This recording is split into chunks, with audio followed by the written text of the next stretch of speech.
2021 here. 2020 was one of those years where it felt like it was very, very long, but it also felt like it went by very quickly. Yeah, because we didn't really get much time to sleep. Ian definitely looks like right now he hasn't had very much sleep. Well, thank you. That's the look I'm actually going for. Is perpetually tired. It's a good look. It means that you're hardworking. And did you tell everybody that you're a birthday girl today? Yeah, today's my birthday. That's why we did the live today to celebrate, and also just to switch it up. Oh. The holidays, they're exciting, but I get excited when the holidays are done because, there's lots of overeating, and I don't really feel that good in my body right now because I, probably put on a few pounds with the Christmas season, and it's fun to get into the new year and start thinking about, this year's farm, right? Yeah, definitely. When I started working as an adult, and I started in forestry, I always thought I was like, it takes 5 years before you can really kind of like feel like you're, kind of like an expert, or, you're an experienced hand. Well, it's supposed to be 10 years because it's supposed to be 10,000 hours. It is, but my version of it was 5 years. I guess you worked twice as much. Yeah, I worked very hard. So. And so, I feel like... Sorry, can I put this here for your leg? Yep. I feel like... We're a little bit behind, so...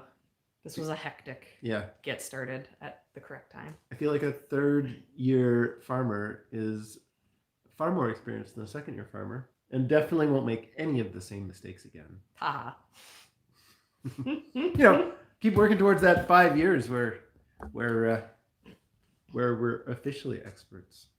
Well, I don't know that we're gonna be experts at year 5. I would say the thing that I love the most about growing food, or just like growing anything, is that there's always more to learn, right? You can learn everything there is to learn about one specific plant.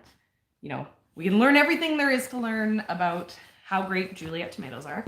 And then 5 years passes and there's all these new tomatoes, and, like we learn so much more. And then there's an infinite number of other things to get excited about. Growing food is so regional too, right? That you could know your region in and out, and then you could go to somebody else's region and you don't have a clue about the best way to do things. Yeah, which is totally like my backstory, because I grew up here in the Okanagan in Kelowna, and then I moved to Vancouver Island, and so here it's like a semi-desert, and then Vancouver Island is like a temperate rainforest. So totally different, night and day when it comes to growing. And so I planted my first vegetable garden, doing all the things that, I'd kind of picked up along the way at how to grow in Kelowna, and it completely failed because what works here doesn't work other places. So I moved back. Look at all those happy birthdays. I know. Thank you guys so much. I thought it would be fun to do it for my birthday. Yeah. We Ian was kind of saying about the holidays. We're not big celebrators. We don't really do birthdays. We do birthdays for the kids. We give the kids birthday parties, but there's no big presents coming for Serena today. Yeah. And there's not really. You probably do more for my birthday than I do for your birthday. I think that's fair to say, but yeah. Ian's birthday's in the summer, right? Well, in the spring. She still doesn't know. We don't celebrate birthdays, so I don't need to know. Yep. But I claim. It's still your special day. Okay. So today is a very special day for me, and it has nothing to do with it being my birthday. Today is my very special day because today is the day that I officially do all my seed shopping. Yep. And the reason why January 2nd is seed shopping day isn't because I'm allowed to spend all my money on my birthday. It's because I want to buy the stuff in the new year, and New Year's Day is all closed. So it's not like things, and usually my birthday is on a Monday. So it usually... That's not how it works. What? Your birthday. It's usually like a work day. Well, that's different. Yeah. 5 out of 7 times your birthday is going to be on. No, it doesn't work that way. It's not like, oh, this year is this No, year we is don't- Saturday, so next year is Sunday. We and don't then- base the calendar off of Monday to Friday, like work schedule. Yes, I know that, but what I'm saying is usually January No, that's 2nd. not how it works. That's not how the calendar works. What I'm saying is usually January 2nd. Okay, just let me. Usually January. It may be your birthday, but you can still be wrong on your birthday. Usually January 2nd falls on a weekday, right? Well, yeah. That's obviously- what I'm saying. No, you said on a Monday, but Yeah, and quite often it falls on a Monday. everybody's birthday, majority of the time, falls on a weekday. Okay, that's fine. but my point is, it's not. Today's a Saturday, right? Like, someone look this up for me. Someone look up calendar, like when January 2nd normally falls, and tell Ian he's wrong. I don't actually care. But it's not normally a weekend. It's normally a weekday. So usually it's the first business day of the new year, right? Yeah.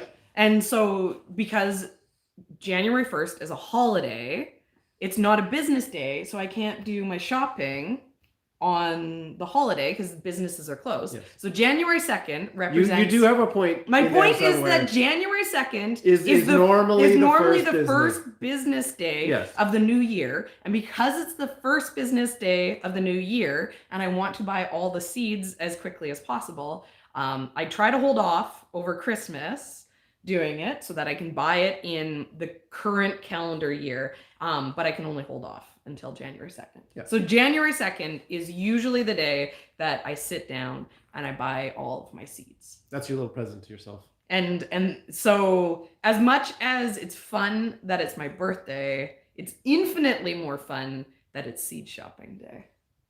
And so that is my plan. It's my birthday and I'll buy if I want to. Buy if I want to, buy if I want to. You would too. Yeah, we're definitely married. One thing I say to Ian all the time, which sounds really bad on camera, so I try not to say it on camera, but I'm like, I'm gonna punch you in the face, you know, like I'm gonna, you know, I say these things that sound like domestic violence. Obviously, I know how to twist your screws. Obviously, I'm never gonna punch Ian in the face, but I get a lot of pleasure out of telling him I'm gonna punch him in the face. I understand. When he's being ridiculous. But I don't care. Yeah.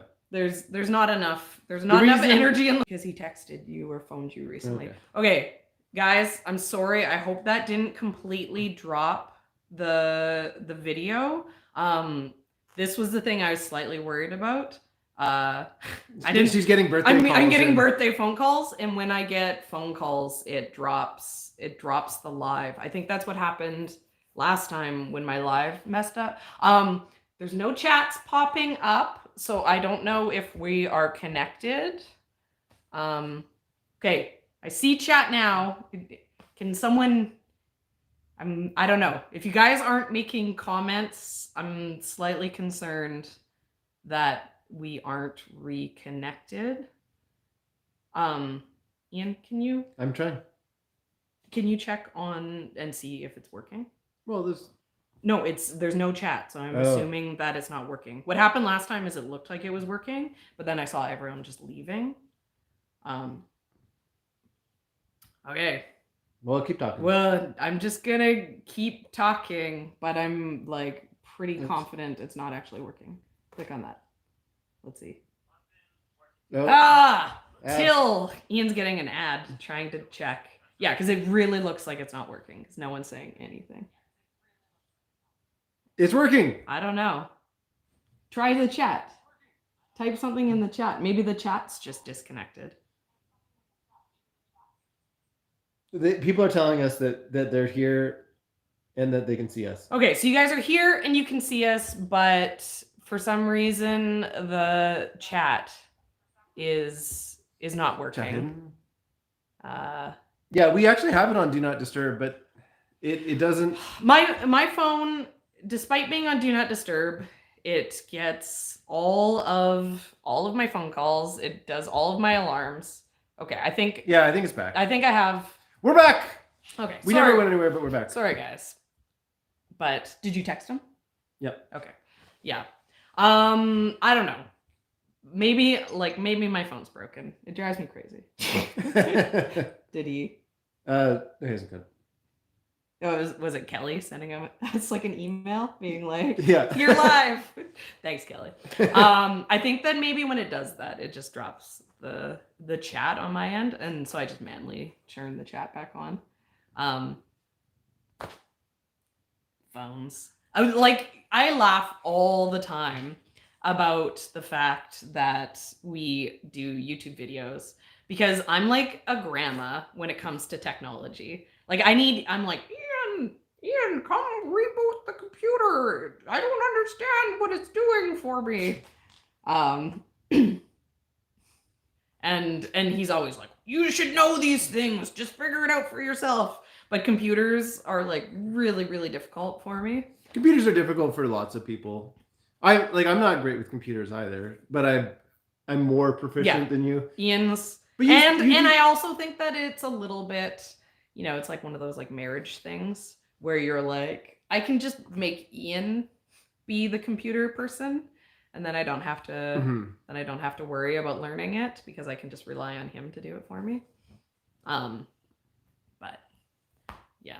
You're pretty good at editing videos. Like once you know how to do stuff, because we both edit the videos. Once you know how to do it, like you're very proficient at editing. You've got like styles and stuff, and you're comfortable in the program. And when we like introduce you to something new in the program, then like you're able to use it. So it's all experience. If you're doing it, then it's Yeah, I feel confident in my ability to make YouTube videos, but I'm not always confident in my ability to use all the features of YouTube.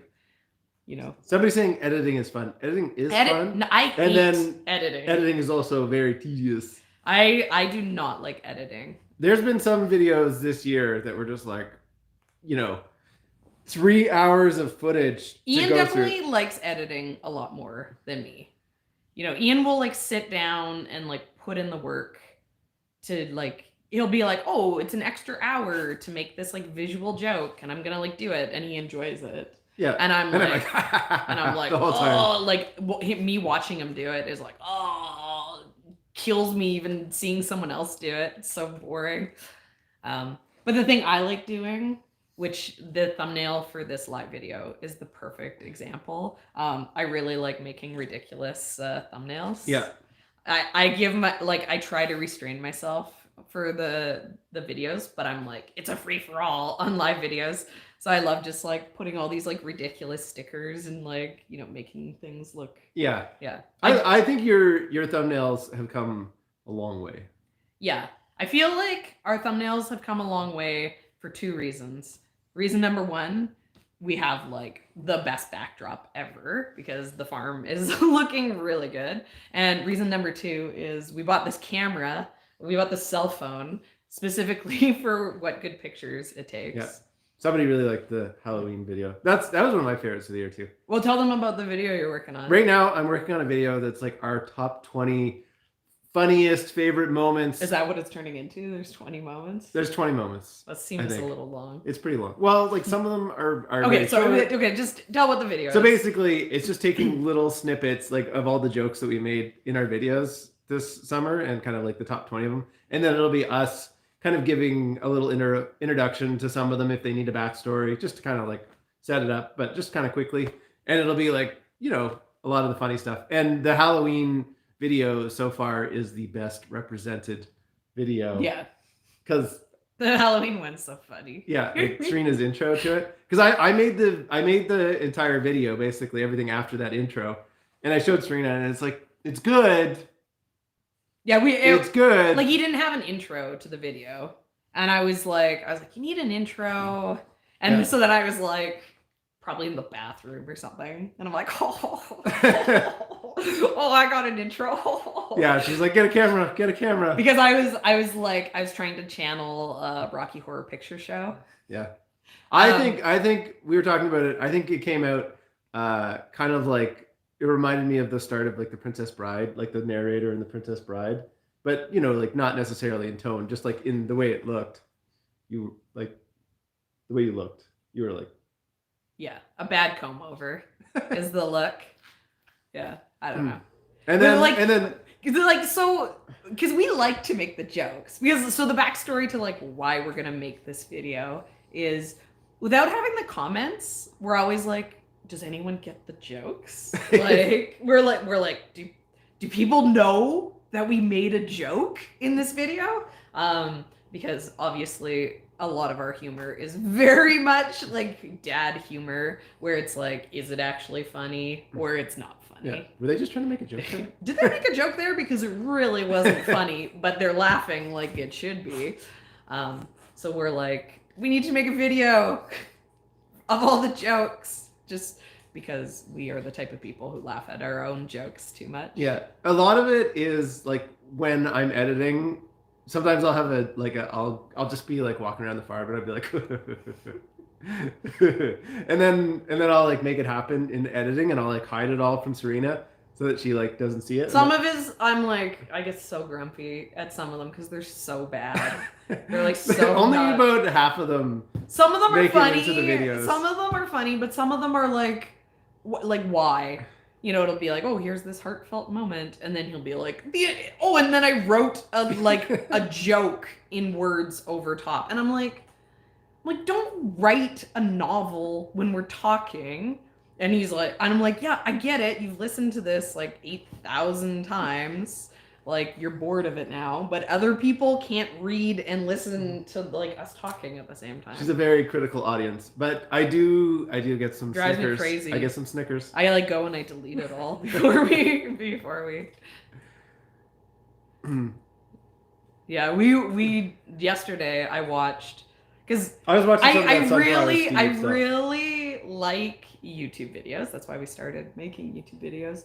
But now that I make YouTube videos and also have a farm, I have zero time to watch YouTube videos.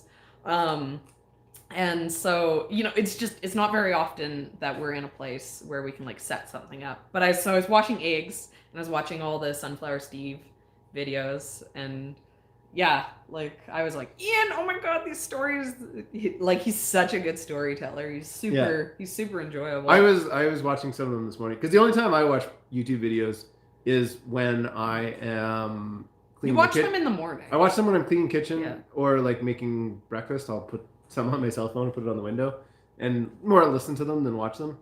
Or when I'm procrastinating at the computer station when I should be editing. Yeah, when I'm like, when Ian's like, I edited all day, and I'm like, well, there's nothing done other than some words I'm gonna delete. Like, and every time I looked over, you're watching someone else's video, so he's like, I was getting inspired. I can go for about 2.5 hours of editing, and then I need a mental break, because I lose my flame. I have to go reignite my flame. You know, I feel like that's one of my skills that I bring to editing, which is I hate editing so much that I'm like, just do it, just get it done. Like, and I'm like ruthless. I'm like, delete. We have a bunch of like fun video ideas coming up, because we have one that is gonna go, I don't know, people, I think it's so juicy goss. It's how much money we made on YouTube in 2020. You know, I'm like, it's pretty off topic, but we get the question a lot.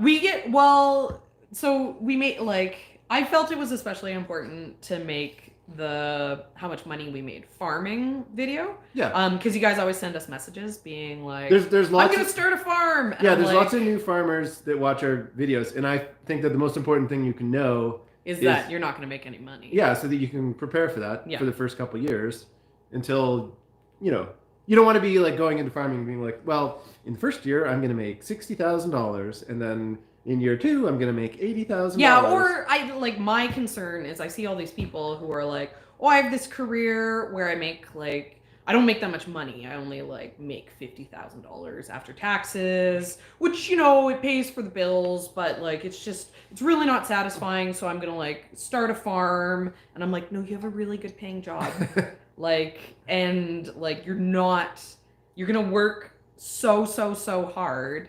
I get scared when people are like, it's just so much work. Like, people don't realize how much work Monday to Friday, 9 to 5 is.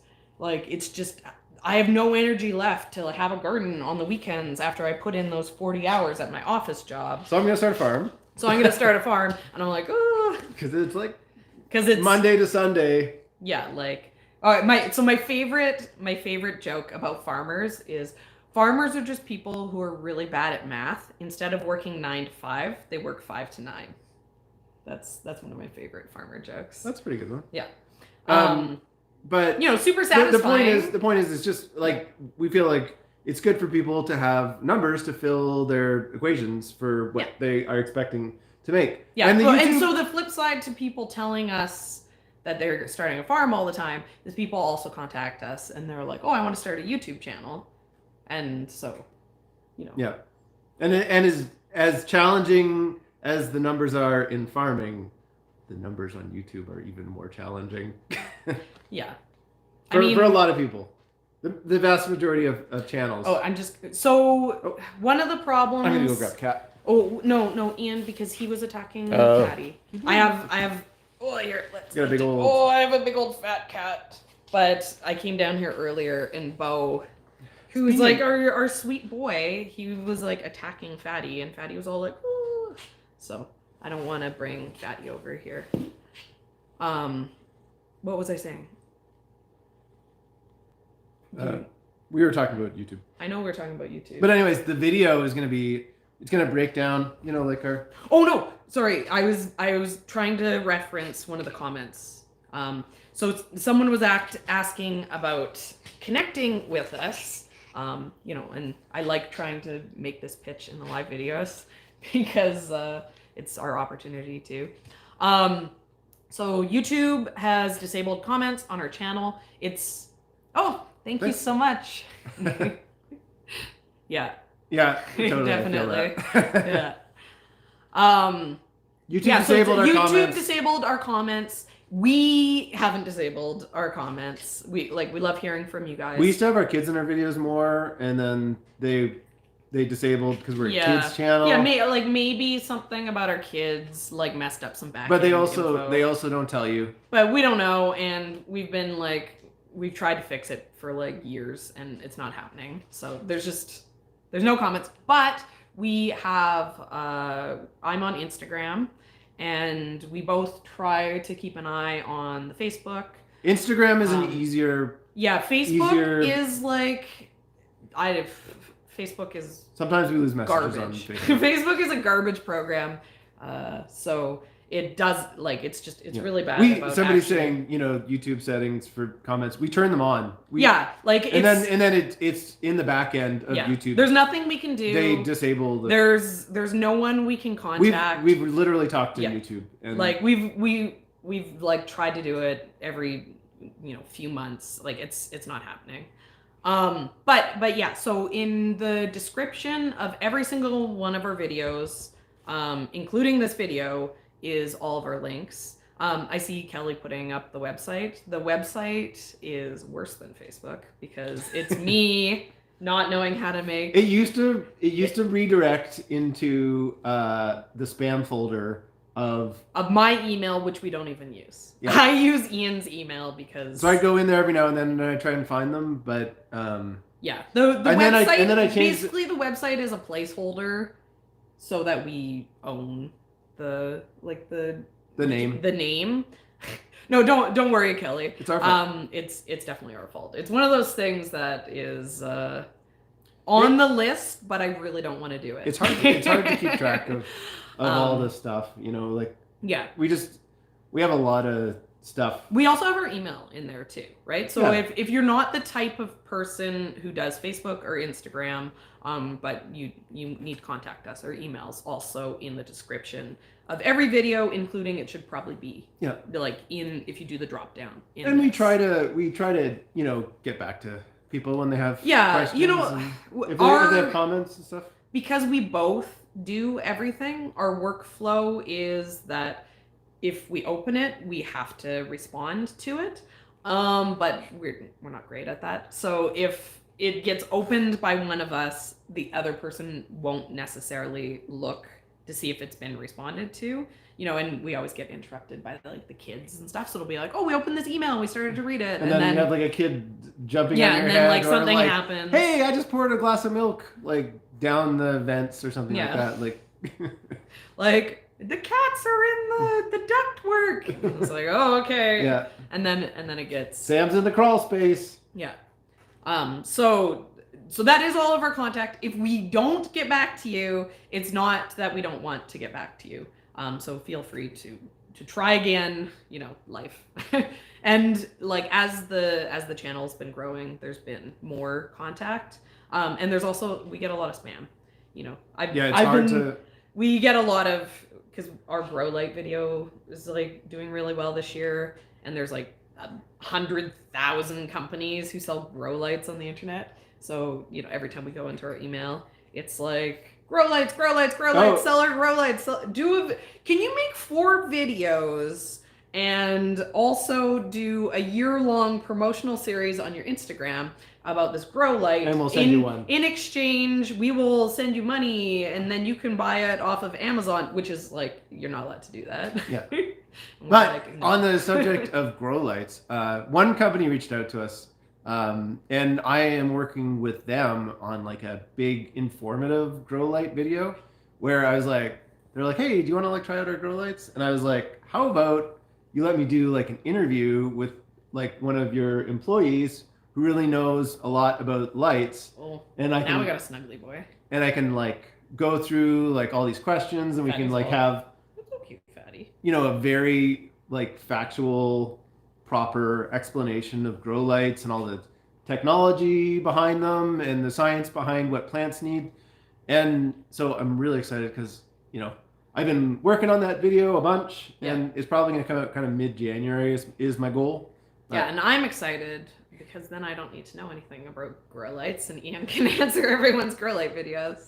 Yeah. Because it hurts my brain. There's a lot to know about grow lights. And I didn't want to present it from my own perspective because it's we have limited grow light experience because we only use them for starts. We don't flower anything with them. But there's lots of people who see our video that want those answers, and so we're putting together a really solid, informative video that is it's going to be solid. So I'm excited about that. I'm excited about a lot of videos right now. I am pretty excited about that one for you. I was kind of laughing because I was thinking we'll be oh, we're gonna make this video in these live videos, and then we don't, and then we just never a tomato video. Okay, so behind me, I have these dried flowers, but on the other side of the camera, behind all of you guys, is all my dried flowers are still spread out on a folding table, and I'm can't put them away because I said I was gonna make a how to arrange dried flowers video, back in October, and I still haven't done that yet. And now we're getting into seed. Yeah, and now I'm oh, I gotta make all these seed videos. Yeah. Yeah, but I also am there's only so much time. Oh yeah, tomato-based life form. There's only so much time. I'll be back. You're gonna double check on the kids. Yep. Yeah, we're in our outbuilding, but the kids were playing outside, and we made them lunch, and it's ready and waiting. So, but we do get nervous about what bad things they're up to without us.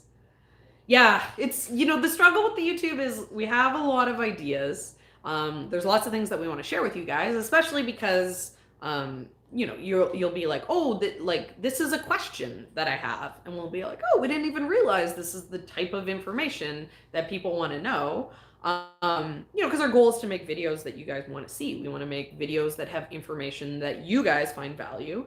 Though, I mean, the live videos are pretty self-indulgent. But yeah, so we can come up with all these ideas, but then, it takes us, 15 to 20 hours to make a video. So, we come up with these ideas, we get really excited about it, but then it kind of, just keeps getting bumped down the list. Sorry, I'm distracted by the sunblaster. So I think that I have like a million years ago, I bought like a single sunblaster light, like the size that it does one tray, and I used it once or twice, but I never really did many seedlings. But I think that one of my lights that I have, the strip is like a Sunblaster brand strip. And then it didn't actually come with LED bulbs.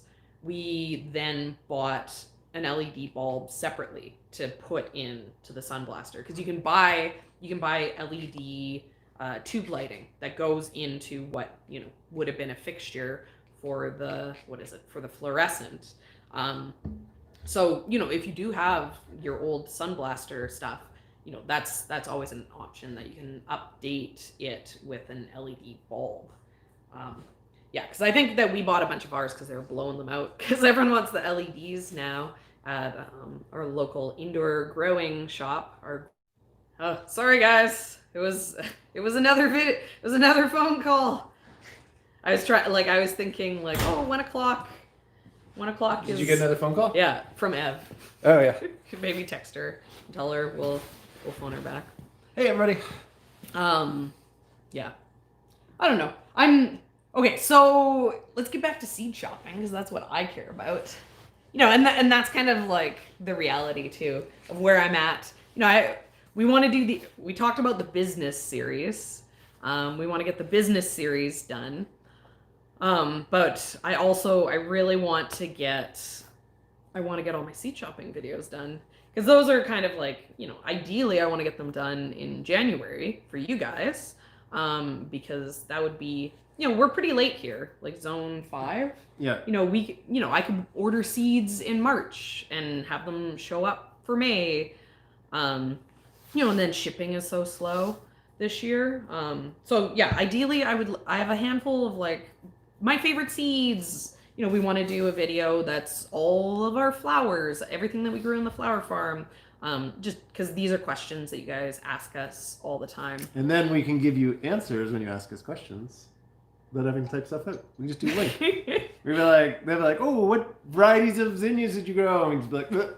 Well, I always assume that if someone's putting in the effort to find our email and email us to ask us that specific question, then there's probably 10 of you who wish they could ask it in the comments. Yeah.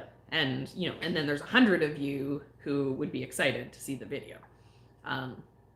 But yeah, shipping over the border. So I was laughing because I looked up "It's my party and I'll cry if I want to," because that was my title joke for this video. And she's crying over Johnny.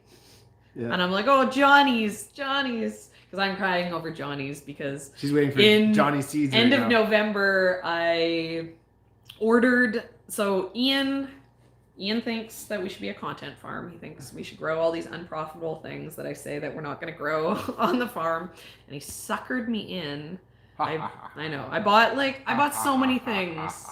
I'm really excited for when our perennials show up. Like, you want to talk about an unboxing, million view video, our spring perennial unboxing, because I have so many things I'm so excited about coming.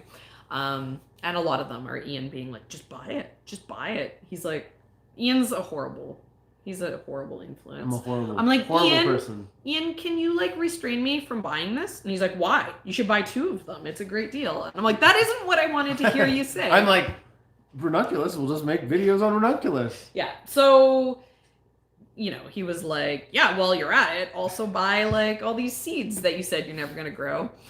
So I bought, I'm like, they're going to come and I'm going to be like, grumble. Like, what? Whose idea was this? This horrible idea. I'm never gonna do this again.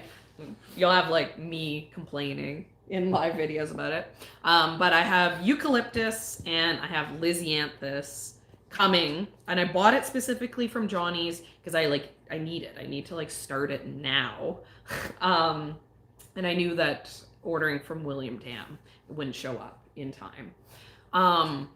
But yeah, I bought it like a month ago, and it still hasn't shown and up. it still hasn't shown up. And it's not Johnny's fault, because I have like a friend of mine who lives like a couple hours away who was like, "Oh, you never said you got the Christmas card I sent you," and I was like, "What do you mean?" And she's like, "I sent you a Christmas card at the beginning of the month, and it hasn't shown up." Yeah. And we like just got it. And we're also we ordered something from like electronics company in Canada, and we're still waiting for that like a month and a half later. I bought it on Black Friday. Yeah. Yeah. And it went like in the wrong direction across Canada. Yeah, and I think that there's a chance because we have like a really small post office here.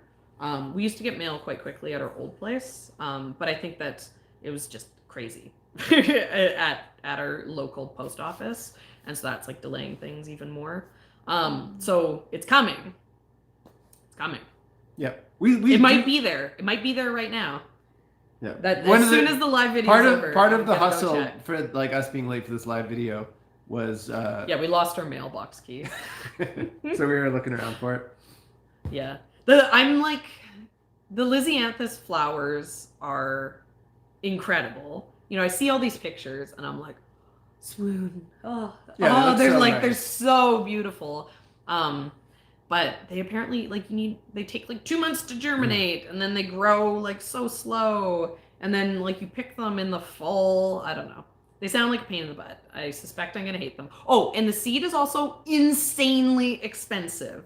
They have like a horrible germination rate. You like fail at germinating them. And then the seed is also like, 50 cents a seed. And so it's like painful. But I'm doing it for you guys. It'll look great on camera. Then maybe it'll look horrible because I don't get a single one to germinate. I was like, so we don't start any seeds indoors until March. That's when all of our seed starts. And the seed starting season is like good for my mental health because I'm all like, my garden. I'm all sad when I have nothing to grow. So I was like, well, and I also don't leave the house. I only come down here, which is 5 steps from my house. Every few days. In the wintertime. In the winter. Yeah. I live here in the summer. Because right now we're in our outbuilding. We're we're not in our main house. Yeah, so if I have seeds that I have to come down and baby and check on twice a day, then, I'll be growing something. I'll gripe about it, but it also will make me happy to know that I'm growing stuff. Yeah, it'll be like, oh, it's coming.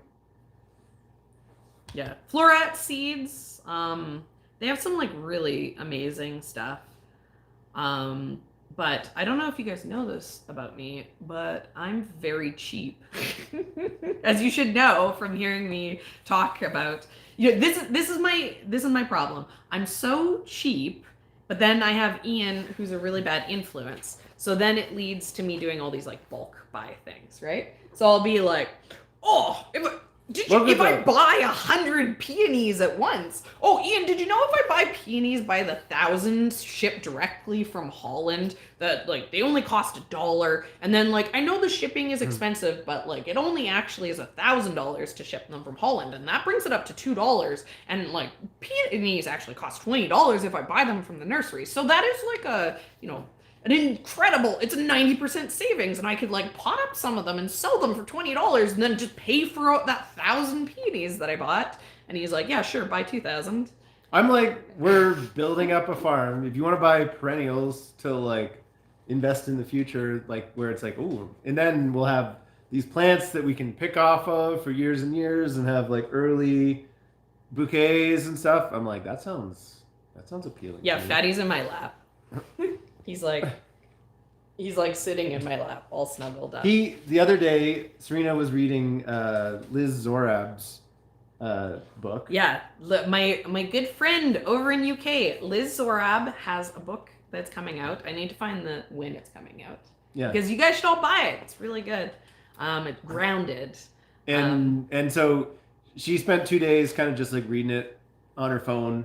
And one day she brought Fatty inside. No, I didn't bring Fatty. Okay, so Fatty is 20 pounds. So the story of Fatty is when we moved here, the people who lived here had 2 cats. And they were like, oh, they're old. They spent their entire life in this building, they're old men. Like they're barn cats. They're not like pets.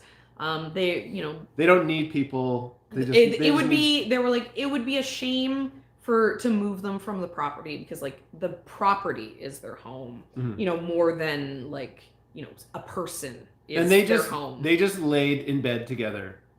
Yeah, 24/7. And they were in like, because when we first moved here, the second like where we are now was finished in the outbuilding, but the second half was like a dirt floor, stable. It used to be horse stables. Yeah, they used to have horses in there, and so they lived out there. And so we're crazy cat people, so we're like, yeah, sure, obviously we want 2 more cats, like leave them.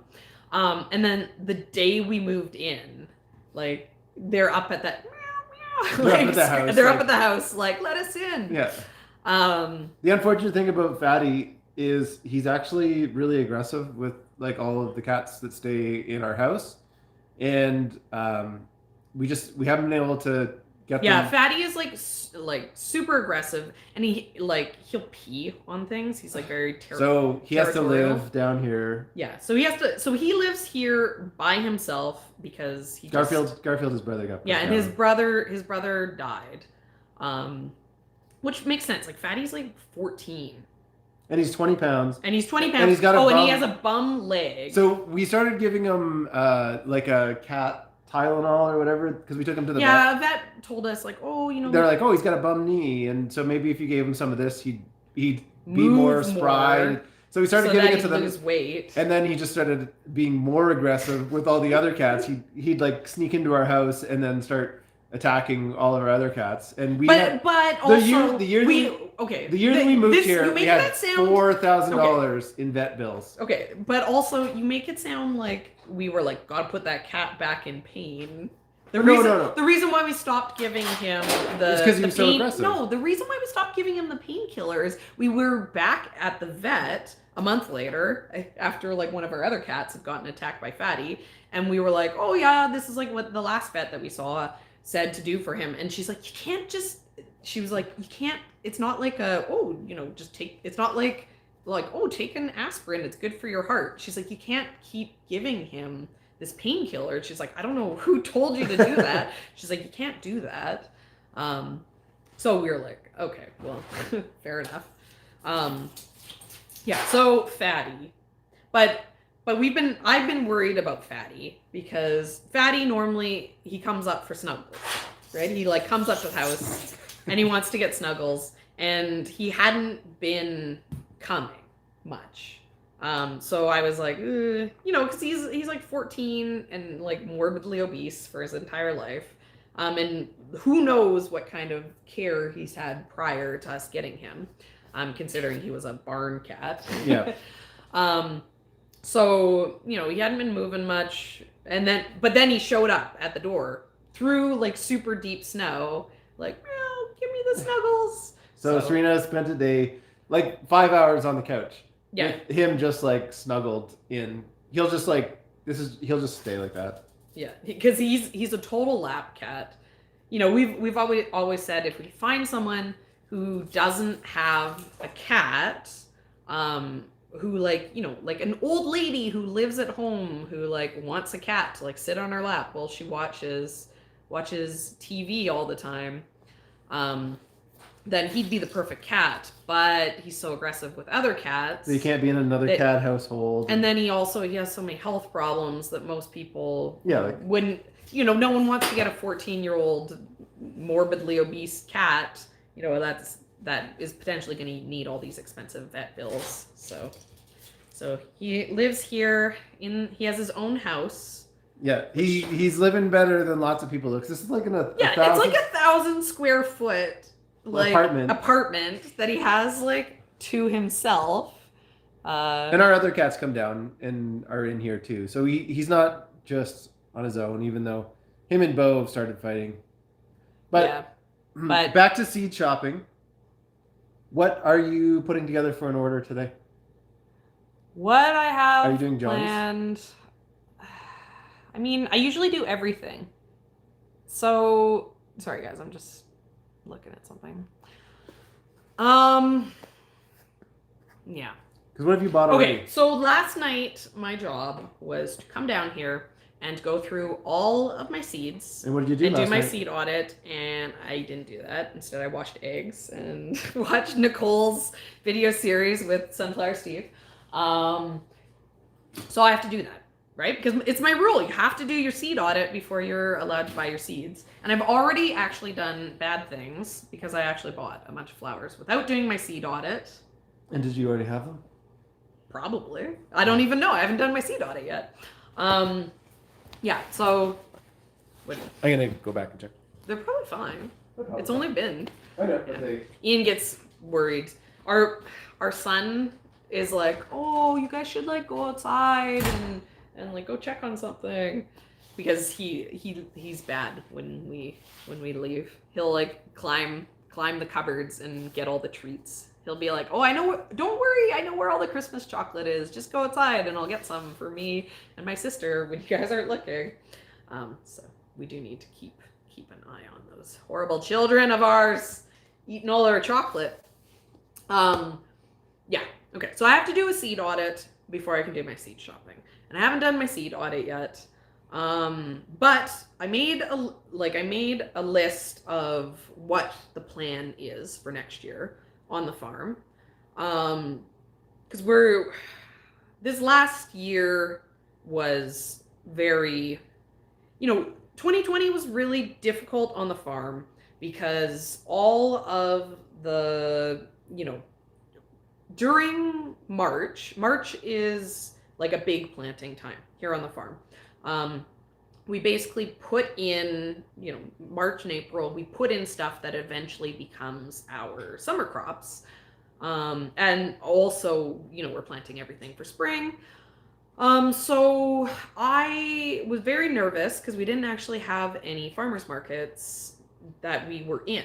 Like the year before, we had sold at the local Lake Country Farmers Market, which is just down the road from us. It's this like little community farmers market, but it actually was a really good farmers market for us. And okay, sorry, I'm distracted by this question because this is a really good question. Okay, so the coffee stir sticks that's in our Amazon wish list. This is like I feel I'm genius when I came up with this. I'm going to go back to the story, but first I'm going to answer this question.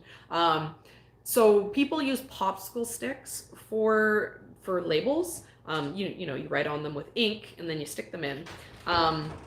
But we do so much of when we do the paper pots, the pots are actually quite deep.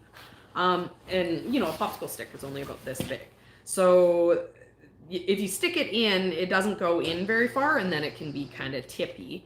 And also it's big, right? Like a popsicle stick is a lot of wood, to use just to label a plant. So we use the coffee stir sticks as our plant labels. And we also do that because they are, compostable, right? So when we do our seedlings in the spring, they're in the paper pots, they have the wooden sticks. You can plant the entire thing into your garden. Obviously by summer, your stick is probably gonna have degraded to the point that it's not gonna be labeling what it is. But yeah, so the coffee stir sticks, those are what we use as plant labels. And I love them because they're skinny. I mark them with either like a Sharpie. Fine tip Sharpie? Well, not a fine tip Sharpie. I use a standard Sharpie. But I they're a lot easier to mark when they are brand new and their tip is not like all blunted down. Or I find pen works good because the pen doesn't fade. But yeah, so they work really good. But you do have to be careful about what you're buying when it comes to the stir sticks, because some of them are like short, some of them are these like shorties, and then other ones are actually made out of cardboard. So that is gonna last like a minute. So don't get the cardboard ones. Our 1 year, I think it was one of the last years we were at our old place. You had everything labeled, all the tomatoes labeled, and then Sam immediately went and grabbed all the popsicle sticks. Yeah, he was like, "Oh, I'm helping," and he pulled all the sticks out. You know, he was like one. But you know, he'd do it now too. Yeah. Like Sam's never changed. Sam's. Well, no, because I could tell Sam, like, no, Sam, that's not helpful. Like, don't do that. But yeah, I've heard of these like UV resistant markers. People say they're not that great. Apparently, pencil. So I'm sure pencil would work. Pencil works. Pencil doesn't fade. And then the other one, like if you have, my go-to if I was going to be labeling my seedling trays, because they're black plastic, you know, even the grow lights fade out the ink on tape. I'll like tape and then ink. I find the pencil is better for not fading. But if you can get a white grease pen, you can write with that right onto the black plastic and it's not going to fade at all. So those are good. Okay. Somebody asked, I think, about, do we take up the landscape fabric? We do sometimes, and sometimes we don't. Yeah. It's right now. It'll last longer if you do. Yeah. But it also deteriorates every time you touch it. You know, like you bring it up because it's all woven together, and then you put the staples back in. You know, that does fray it. We do, because we amend the beds. So we do lift it. Yeah, we'll like peel it back, right? Put some compost. To put compost down, to put in like the fertilizer. If you can just lift the one side. Yeah, and keep half of it stapled. Because it's hard to get it under tension. Yeah. Well, I don't know, tension. Like it's hard to pull it taut. We like it tight because then it's easier to work with. Whoa, thanks. Thanks for joining us. Welcome. We're doing for all. I haven't seen too many. Oh, you know what? I think part of it is I'm not used to seeing the 2-month membership logos. Oh yeah. Yeah. But we're doing the members live video on Friday morning. But for all the members, I do like community posts for us to organize doing the live video. So keep an eye out for that. I put a link in the community posts. Yeah. We don't clean anything up in the fall for the farm or the garden. We leave everything in place so that there is habitat for the good bugs over the winter. Yep. There's tons of I've seen more praying mantis egg sacs than I saw praying mantis. Yeah. Because I only saw 2 or 3 this year. Which, you know, they're hard to see. They are hard to see. Yeah. But yeah, so we leave everything for as long as we can. Also, as the stuff kind of breaks down and ages, it gets a lot easier to clean up. It gets like kind of dusty and the moldy. roots don't hold on to as much dirt. But all the moisture dries out, so you know, weighs nothing, right? You know, so, in reality, it only takes like a day in the spring to go through the farm. Yeah. And clean it all up. Like it kind of looks messy over the winter, but who cares? We don't care. We don't care, so it doesn't matter to us. Yeah. Our neighbors don't care. Yeah. Or if they care, they don't care enough to tell us to do something. They're too busy judging our There's lifestyle. many other things to judge other than the fact that we still have plants in the garden. Okay, now I'm trying to think. I got totally sidetracked. But I forget what I was talking about. Very typical of Serena. Yeah, very typical. Probably nothing that anyone cared about. You're on a backstory loop. As a backstory of the backstory of the backstory. But before you know Maybe before you know seed more shopping. about my history, Seed you need to shopping. know more about Canadian history in general. And so, in the 1800s, that's how far back your backstories go. Well, I tell Ian backstories all the time, but the backstory matters, right? Like I was like telling Ian, I'm like, you'd gotta know American history to know why America imports all their flowers, right? Yep. Like it's Serena is interesting to be around. She just has a lot of words that have to come out of her all the time. Yeah, which is why these live videos are so great. That's one of the reasons That's why we do live videos, because then you can get some words. Yeah, then I can like tell some of the stories so Ian doesn't have to hear them twice. Yeah. Then he only has to hear them once. So Gonfrina for drying, so easy. Like literally these, how they are, I picked them, I put an elastic, and I hung it upside down. If And you they're don't, like if you don't hang them still in the upside down, elastic. then they do this. Yeah, their necks are really weak, so But if you you have hang to them hang them upside upside down. Once they dry, then they'll stay like that. Yeah. We're pretty lucky here for drying flowers because it's like there's no moisture here. I think in the summertime We're like 0% no, humidity. but I think it's not actually 0%, but it's like 11% humidity or something like that. Yeah. And then you like and here then where I grew in up Kelowna, it's like it's gonna rain today because I can feel humidity. And then rain will be like, oh, I felt a 4 drop. drops. I felt a drop. Yeah, what do we get? Like 13. You can see a drop landed there. Our annual precipitation is 13 inches of moisture, but a lot of that is actually in snow. Yeah. And our wettest month of the year, not even like the winter, like we don't get a lot of snow. Our wettest month of the year is June. I always laugh because it's like April showers bring May flowers. And here it's like, you better irrigate in April or all your perennials will die because there's no water falling. We've got a lot of moisture this fall, though. Because we got a huge snowstorm in October. Yeah. And then we've had like 3 or 4 more giant. Yeah, we have it's all melting today because it's actually really warm out. But we've had like a crazy amount of snow for us. Because winter here is basically January and February. We don't usually have super cold. We have one of the earliest springs in Canada, other than if you're like on the coast. And thank you so much. There's some Christian? I'm gonna answer the question then. Okay. We wouldn't order ladybugs specifically, just because in general we already have so many ladybugs. They're like a really easy bug. And the ladybugs go after the aphids. And we try not to grow things that attract aphids because aphids actually are a big pest here because it's so hot and dry and they actually like the hot and dry. So because there's so many aphids, there already is so many ladybugs, so they're not something we really need. But going forward, getting good bugs is definitely something that I want to learn more about. Yeah. And I know also, Kurt, he used to get parasitic wasps in his greenhouse. Yeah, if you have a closed greenhouse, it's easier to you do. need to bring in bugs to your closed greenhouse to deal with the pests that get in. Yeah.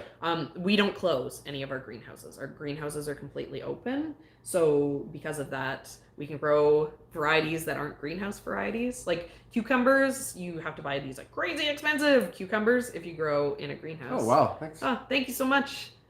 We are amazing. S. Norman. Nailed it. You nailed it.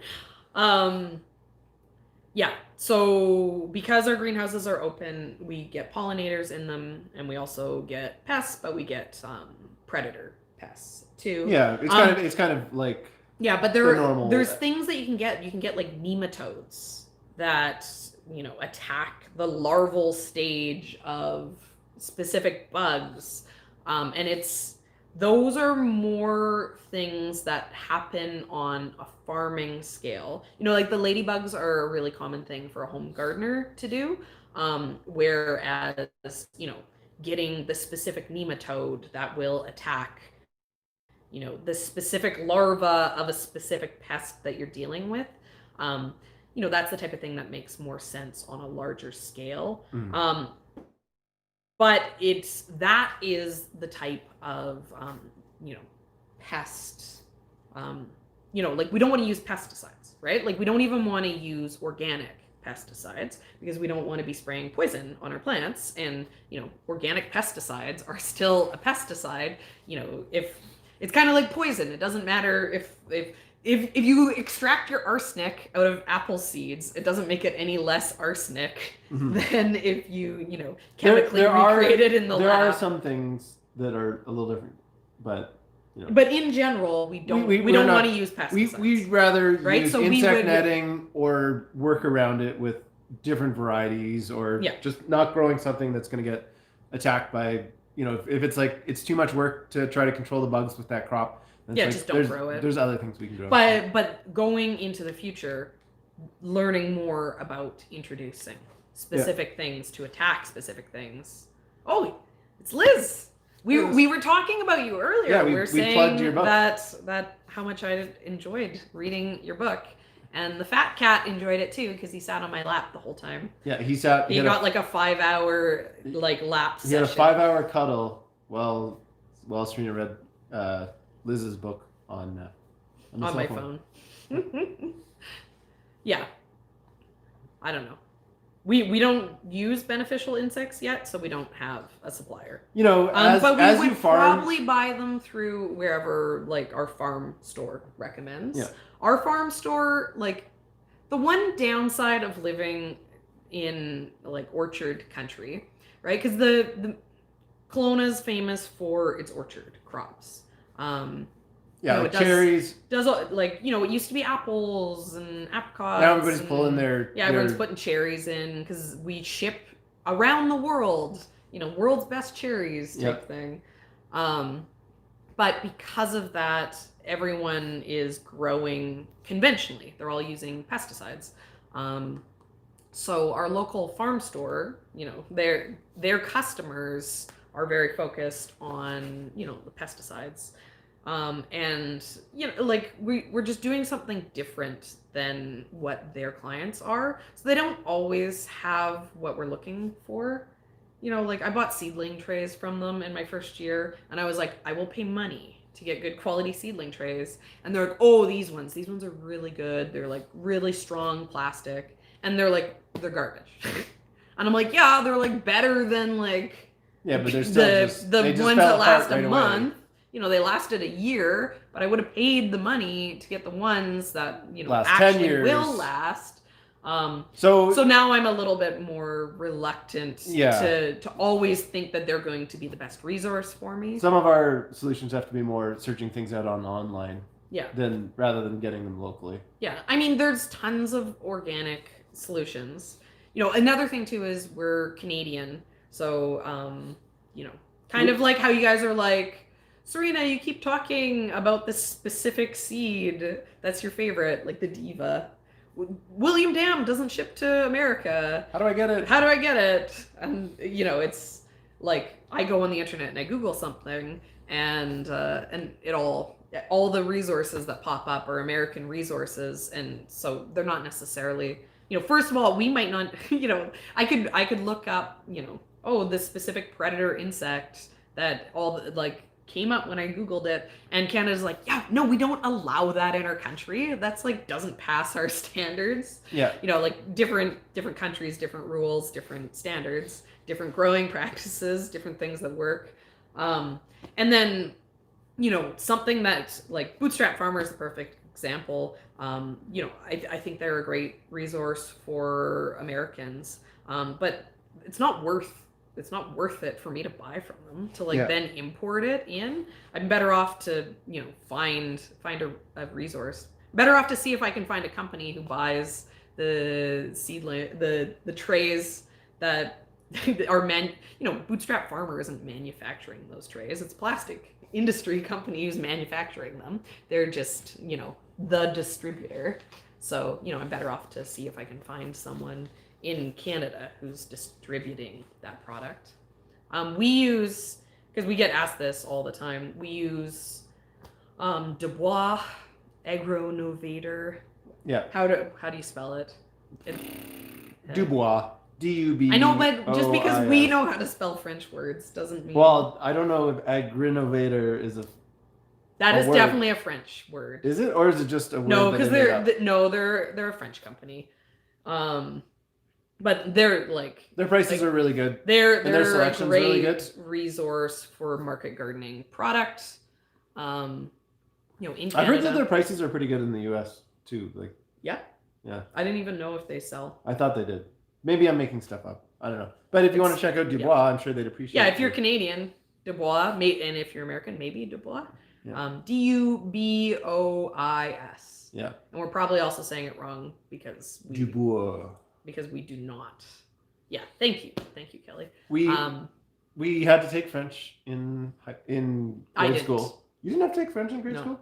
Because in my high school, they offered other languages, and you could tell in middle school you had to take French. But if you could make the pitch that you weren't gonna take French in high school, and then they'd let you take something else. So I took drama instead of French. That makes sense. I would say that my ability to express myself physically is an excellent way to break down language barriers. And I can say French things like "Bonjour, je m'appelle Ian."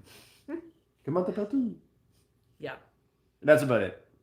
And I can't say anything in any language because it was all a ruse. Actually, I took Spanish in university, but I'm so bad at languages that I almost failed. I had to take first year some other language for my English degree. Do you want to know how? And it was I was I'm not gonna make it. It was so hard, and I'd already taken it was my second time taking it because I'd basically taken intro Spanish in high school, and I traveled to Mexico, I can barely stumble my way through English. I start my seeds in March. But you started some in February this year. Oh, what are you making Serena for her birthday dinner? Oh, yeah. We're excited because we basically are going to use my birthday as an excuse to buy food. Yep. Because for COVID, backstory. Oh yeah, backstory. I can tell when Serena is going to have a backstory. So because she starts sentences and then they stumble and she's like, no. We need the backstory, right? Do we need a backstory? Oh, we're going way back. No, we need the backstory. We're getting Greek food. Ian, listen. People know what they're into. We're an hour in. The people who are already here know what they're into, and the people who are going to watch this after the fact are if I'm going past an hour, I assume that they're not at their computer and it's just auto playing and it started because 14% of the people who click on our live videos end up watching all the way to the end. Yeah, that blows my mind. I assume that's just auto playing with a computer by itself. Okay, this is my theory. My theory is that our live videos function as podcast type things for people. It's you put it on while you said, while you're doing something. So anyway, let's hear your backstory on going to a Greek restaurant. So backstory to the fact that we're gonna get food from a restaurant for my birthday is Ian and I eat out a lot. Do we? Yeah. Right, compared to most people. I don't know. I know you say that, but we actually eat. Obviously, we don't eat out. We haven't this year. Yeah, but we still do more than than a lot of people. Every 2 weeks we get sushi. At least, right? I think that's I bet you if we averaged it, it would be more than once a week that we even this year that we get takeout of some sort. I don't know.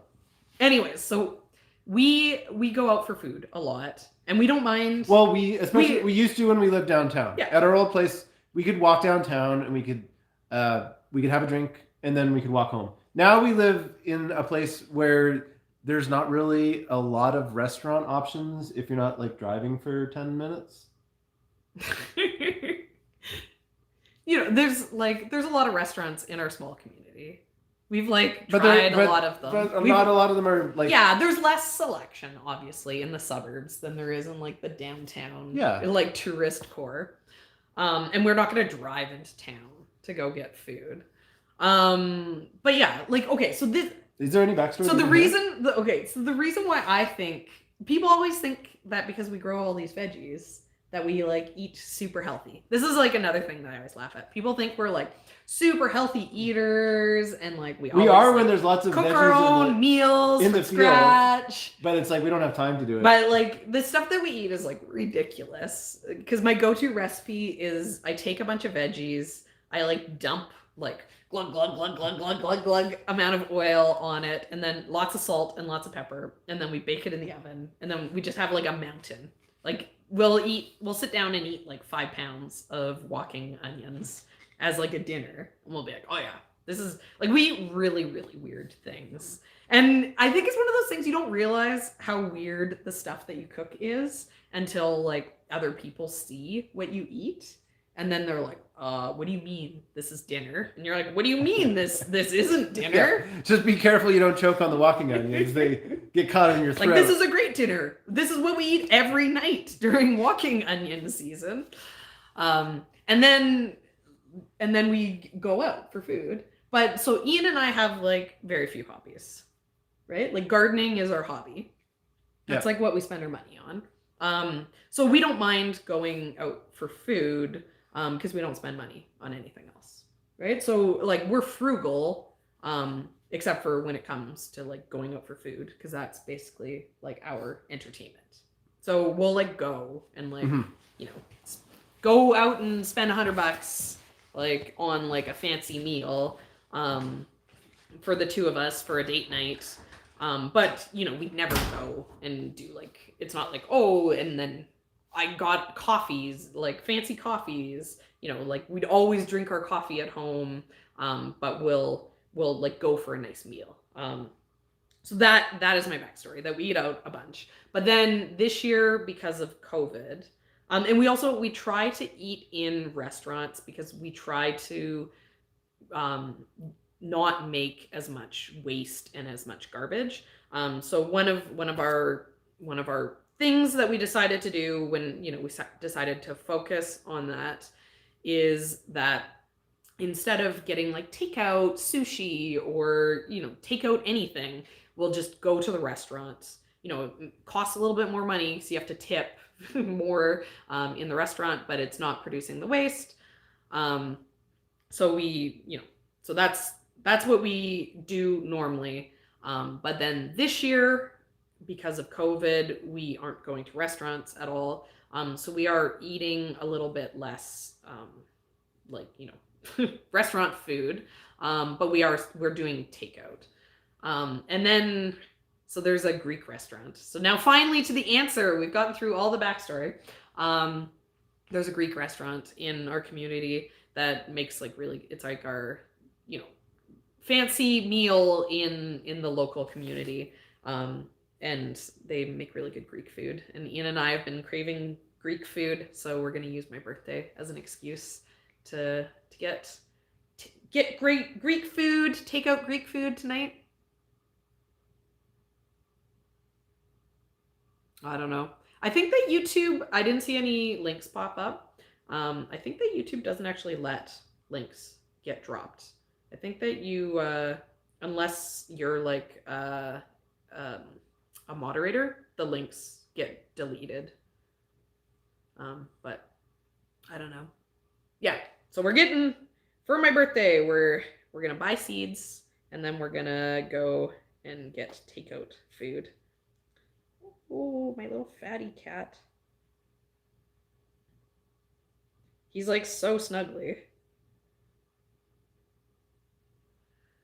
Yeah, I don't know. I'm like such a slacker this year. I should be like, I'm supposed to be getting all my seeds done. I've been saying that I was going to order. So one of the seed companies that I order from is for flowers. I order from Geo Seeds. They are in North Carolina. They are a company that does wholesale flower farming seed. And they, yeah, I'm distracted. Sorry, guys. They take quite a while to get the seeds out. They're not a very big company, and obviously farmers all buy their seeds at the exact same time. So it can take a while for them to get to the point that they are processing your order. They tend to do a sale in October, and I think it's in October. Maybe it's in November. Maybe it's even earlier. Okay, I don't know. They do a sale. They do a sale to try to get people to order their seeds really early. They offer, like a tiny bit of a discount. And flower farmers have been talking about how they are just like, they've been waiting months and months and months to get their seeds. So I know that I need to get my seed order in with them. They have excellent prices. You need to be buying a lot from them for it to make sense. But they have really, really good prices. Like some of the stuff, Johnny's doesn't have horrible prices for flowers, and they have a pretty good selection. But I was looking, and some of the stuff at Johnny's was twice as much money as what it was at Geo Seeds. And I want to try some more expensive stuff. I want to do some of the, sorry guys, I want to do some of the Pro Cut sunflowers this year. And they are, they're like 5 cents a seed or something. And so I'm also going to be wanting probably to do like at least 1,000, maybe a couple thousand of them. So it makes sense for me to try to get them at the best possible price rather than, paying 15 cents and buying some from William Dam. Because I think William Dam offered a couple of them. But yeah, so I know I need to get the order in. I've been like, Serena, you need to get this order in. And I haven't done it. I've just been having all these things that have been distracting me. I normally am so excited about my seeds that I go through and I do my seed audit super early. And as I was saying earlier, I still haven't done my seed audit. I have to do it today so that I can spend some time doing some actual seed shopping, because got to see what you have so you don't double buy everything. I found that this year for the seed shopping, because this is going into 3rd year for the farm, there's less of like a mental struggle to decide what it is that I'm doing. I've been experimenting. Whoa, crazy thing just came out of my cat. Fatty, what is this? Crazy. I just pulled this like weird chunk of hair out of him. Anyways, weird. Yeah, the hardest seed shopping I've yeah, weird things coming out of my sad cat. He gets like dreadlocks. So it's probably just a very dirty dreadlock because he's way too fat to be able to properly clean himself. Yeah, so the hardest year probably ever to do seed shopping was the very first year that I started the farm, because there was all these things that I'd maybe never thought to grow when I was a gardener, that now it was like, okay, well, this is highly recommended. It was like information overload. It was like, well, some farmers say to grow this and some farmers say to grow that. When I'd say probably one of my best resources when I was planning the farm in that very first year was I bought the book by Curtis Stone, I think Urban Farmer. I'm pretty sure that's what his book is called. And so he started a farm, market farm here in Kelowna. And he talks about the specific varieties that he used and how much seed he needed to buy to plant a 50-foot bed. So I had Urban Farmers, his book. Yeah. So yeah, so I had all these like really good, precise numbers, and I was like, whatever, I'll just do what Kurt did on a lot of stuff. But now, going into the third year, there's a bunch of stuff that I've tried and decided like doesn't work. There's a lot of things that I know is like the right thing to grow. At this point, I'm not going to be, like what tomatoes do I have to pick? Though I do, because I need to buy tomatoes for my seedling sale. I do need to make some decisions about that. But I already know what sold well over the last 2 years. So those are just obvious, and I'm like, oh, okay. Ian and I were talking last night. It was like, okay, cucumbers. We're going to grow our best-selling cucumber. We had a 50-foot bed of cucumbers this year. Was that enough cucumbers? Do we need more cucumbers? Cucumbers are something that I'm not especially good at selling. So there's more, I can get a lot more production out of a 50-foot bed than what I did this past year. But we're also, we haven't made a solid decision about what we're going to do for selling next year at this point yet. We're leaving it, it's hard to make a bunch of decisions. We would like to have some help. We'd like to have an employee this coming year. But we don't know exactly what's going to happen with that. We can't put up a job posting now to hire someone. We kind of would have to do the hiring later on. And we had a girl who worked with us this last summer, who is, she's like a teenager. So she'll be sticking around town for, a few more years for sure as she finishes up school. And we'd love to have her, come back again for this next year, and if she likes it, come back, for the next few years while she's still here. But, she also, she has other things that she does. She doesn't know, she can't give us an answer of what she's going to be doing next summer. So yeah, woofing, the problem with all that free labor is free labor isn't free. There's a reason why you train your employees, right? You don't just send your employees out there to go do work. Some things that people think sound like the most obvious and most simple job that there is are actually really, highly skilled labor. Things like weeding.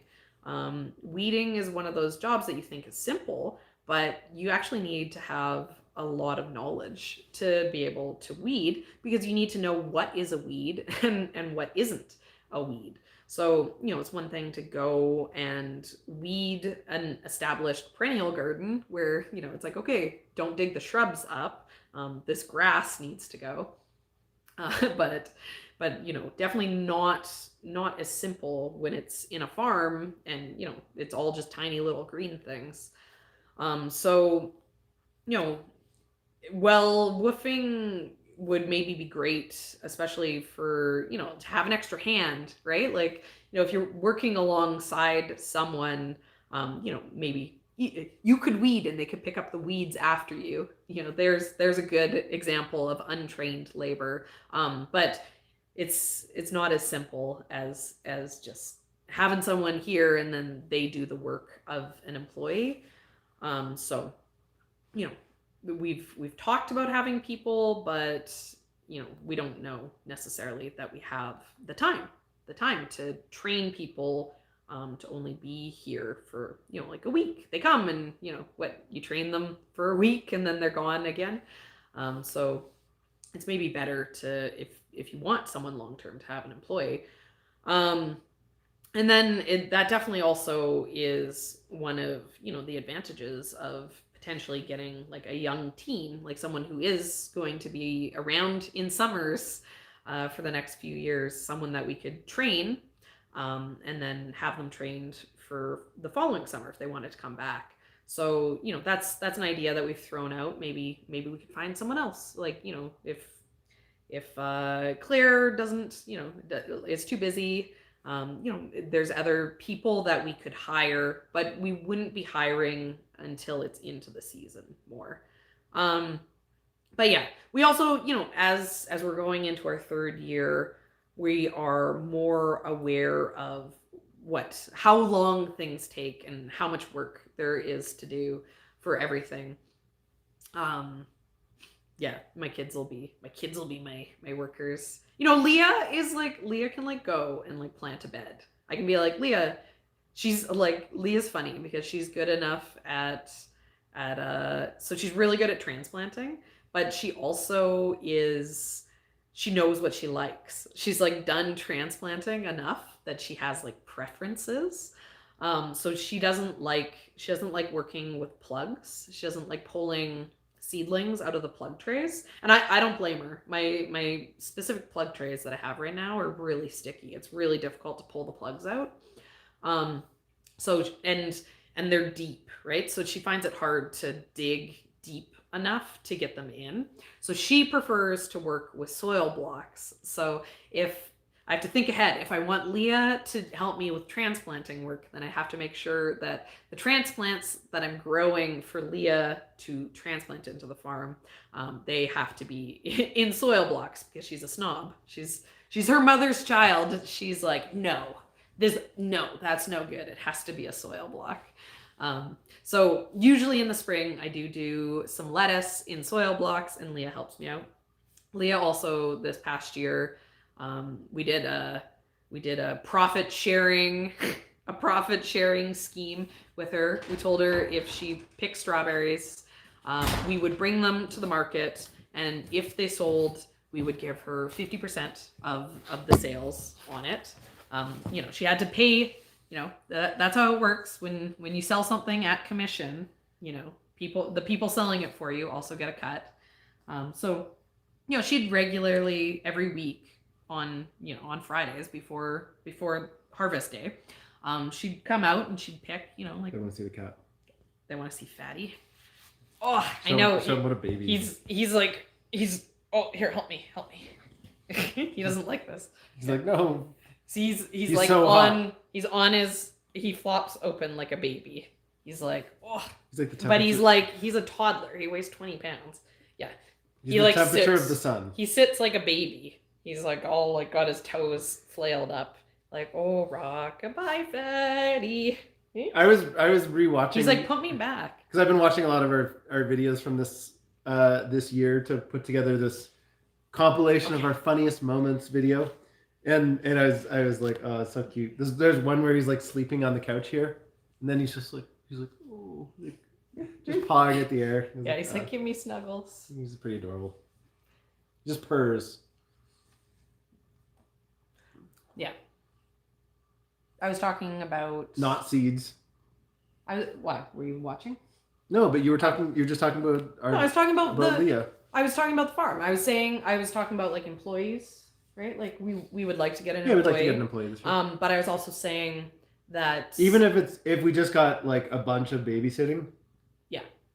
If we just had a 3-day-a-week babysitter, and then that just freed us up to be able to do the things that we do. That's what there's a woofer. We need a woofer who will come and hang out with our kids and cook us dinner. Yeah. That's the dream woofer. Ooh. That's. God, oh, you're going to make me dinner? I will eat whatever. Yeah, grandma. That's what we need. I keep telling my parents, I'm like, we got this outbuilding you can move into. This is how I subtly threaten my parents. I'm like, don't worry, guys. If you ever get any, I'm like, if something happens and you have money problems, you can just move into our outbuilding and then you can help us out by sitting and manning the farm stand. And they're like, that's their nightmare. Serena is a lot like her dad, but she's not a lot like her mom in a lot of ways. And I'm like my mom too. Yeah. Me and my mom both know just how right we are. Yeah. And and so, the standards of your mom are different than the standards of you by an order of magnitude. Yeah, like we don't have the same values. I don't think there's anything wrong with that. No. What would we invest in your farm if you won the lottery? Like labor. I mean, how much? How much money are we talking? Right? Like $1 million. That we have the vision for this place. It's only 2.5 acres, so it's not like, you know. I feel like if we won the lottery, I don't know that we'd do anything different, right? I would say that our financial position, because like we're pretty comfortable financially. Yeah. Our financial position is less of a constraint than our work hours are. Right? There's only so many hours. That's why my answer is we'd have more labor. Yeah. Because our end goal would be the same. Our end goal would be the same. But I don't necessarily know that I'd want to spend money to get to our end goal quicker. Right? Yeah, but if I'm a millionaire, I'd just like to be able to. But like what? Like 1 million, right? Like 1 million isn't like gonna transform our lives. 1 million. No, but getting to have like a day of sleep catch up every day. But like $1 million is like now we have retirement savings. I don't know. If we're like you know, we talked about we're in Canada, so money like doesn't go as far. Yeah, money works a bit different here because you know, we don't have the same expenses because we don't have to necessarily worry about like a healthcare bill. Yeah. Every month.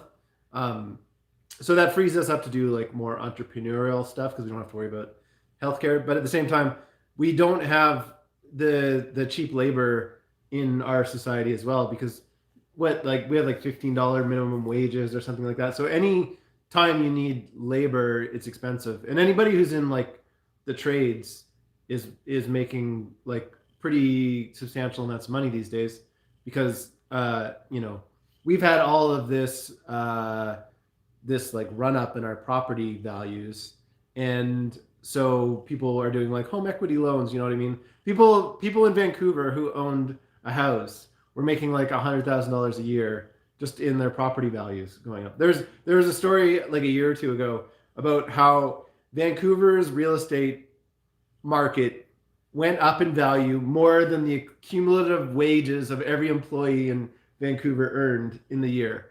And so people were just, you know, they just take loans off of their home value. And then we're only 4 hours from Vancouver, which in Canadian terms, that's just a Sunday drive. Yeah. And they're the closest major city to us. And Vancouver people have been selling their properties in Vancouver and retiring to the Okanagan for a while. For a handful of years, yeah. Since this property value stuff has really run up. So the values of properties and, you know, the shortages of labor and stuff have like hit our community. We're not as bad as Vancouver, but for a medium-sized city in Canada, we definitely have like a high cost of living. So money doesn't go that far. You know, like the other day, we also don't have like, we're not on like a major transportation route. Kelowna isn't on the Trans-Canada Highway. We don't have railways coming to us. We don't have seaports. So there's a lot of expenses just in getting materials here. I don't remember why we're talking about this, but Kelowna is an expensive $1 million. Place. If we had $1 million. Yeah. I mean, I always, you know, I don't always, you know, we live here. This is like the life that we have. You know, so I'm used to the numbers being what the numbers are. But I know a couple years back we made. I have to go in. Why? You like literally just got here. I know because I have something in the oven. Oh, okay. What do you have in the oven? Pizza. I want a piece. Are you bringing it back? I can bring it back. Yeah, bring me the curry pizza. We got pizza yesterday. Yeah, like we made a video a couple years ago, about it was like a farmhouse tour because everyone was like, oh, we want to see your new house, guys, because we have this like funky old house.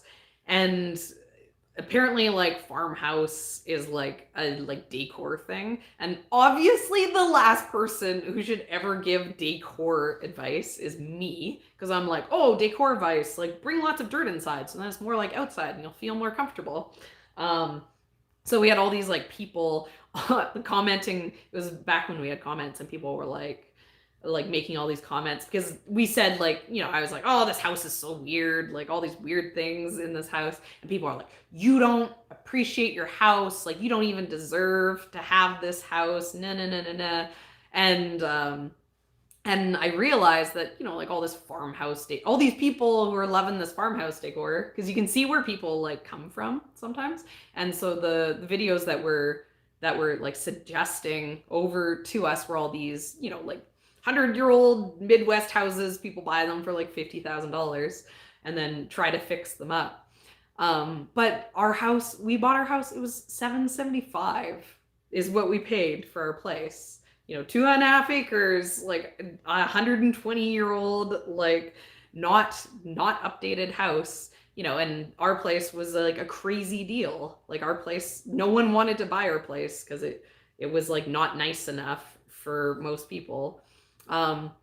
So all these people are like, you don't deserve your house. And I'm like, well, like, would you pay what we paid for our house? And they're like, oh, never. Like, that's insane. Like, you're a crazy person. And it's like, well, but that's just what numbers are here. So, you know, it's all relative.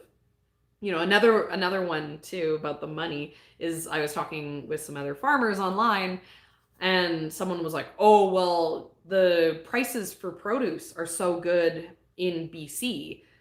They're like, you have such high prices. Like, of course you can like make money farming in BC. But I'd recently found out that apparently, because I always get very jealous of all the American farmers. We may have socialized medicine in Canada, but you guys have socialized farming. The amount of money that your government spends on your farming is insane. It like blows my mind. And yeah, so I recently found out that apparently BC, we have the lowest amount of like farm, like government spending, like farm subsidy in Canada, in BC, and Canada has one of the lowest, you know, spending, the government spending on farming of any like, you know, Western country in the world. So, you know, sitting here in BC, yeah, like maybe our prices are a little bit better, but you know, we most definitely are not going to be getting a free high tunnel. And when people are all like, oh, just get your local extension office to do a soil test, they only cost $5. You know, I cry. Our soil test costs $100, you know, and you have to get a couple of them. If we won the lottery, where would be the first vacation I'd want to go? Here. You don't want to go on vacation. I don't want to go. If we won the lottery, what kind of car would you buy? Well, okay. I probably would buy a new car. Because the van. What? Because not a new car, not like brand new, but I'd like the van. We've been talking, the van's gonna need to get updated, but maybe we'd buy. I dream over Prius. I've been saying that, you know, since we have a truck, we use the van for markets. You know, the van is nice because you can pull the seats out and then it's like closed in space. Mm-hmm. But if we're gonna buy a trailer, then maybe I should buy like a little electric car. I don't know. I'm pretty into my minivans. Minivans are so cheap. You can get them for like so cheap. We bought our minivan because people buy them new and then they hate them, so they only keep them for 3 years, and then they're like, oh, it's so gross. I'm gonna sell it for like no money because it's so gross. Okay, you sit here. And then I'm like, give me that cheap minivan. We bought our minivan for $3,200. That was like a long time ago. That was like 2011 or something. We were in the like trailer. Were we still in the trailer? I think it was like right when we bought our old house. Yeah. And it was like, it only had 70,000 kilometers, which is like, what, like less than 50,000 miles. And we still have it. And we've never had to put hardly any money into it. So Batty's still right here. yeah, I'm hovering the pizza over him. he's moved to my lap. He's kind of straddling us. But like not spending a lot of money on vehicles has definitely makes life easier when you don't care about the clothes you wear or the cars you drive or where you are. I'd say in general, probably our biggest being frugal tip is like don't care. Yeah. Right? I watch like makeup tutorials, they like randomly pop up because it's like someone watched this like 20 million times and you're like, yeah, because it's insane. Like clown paint.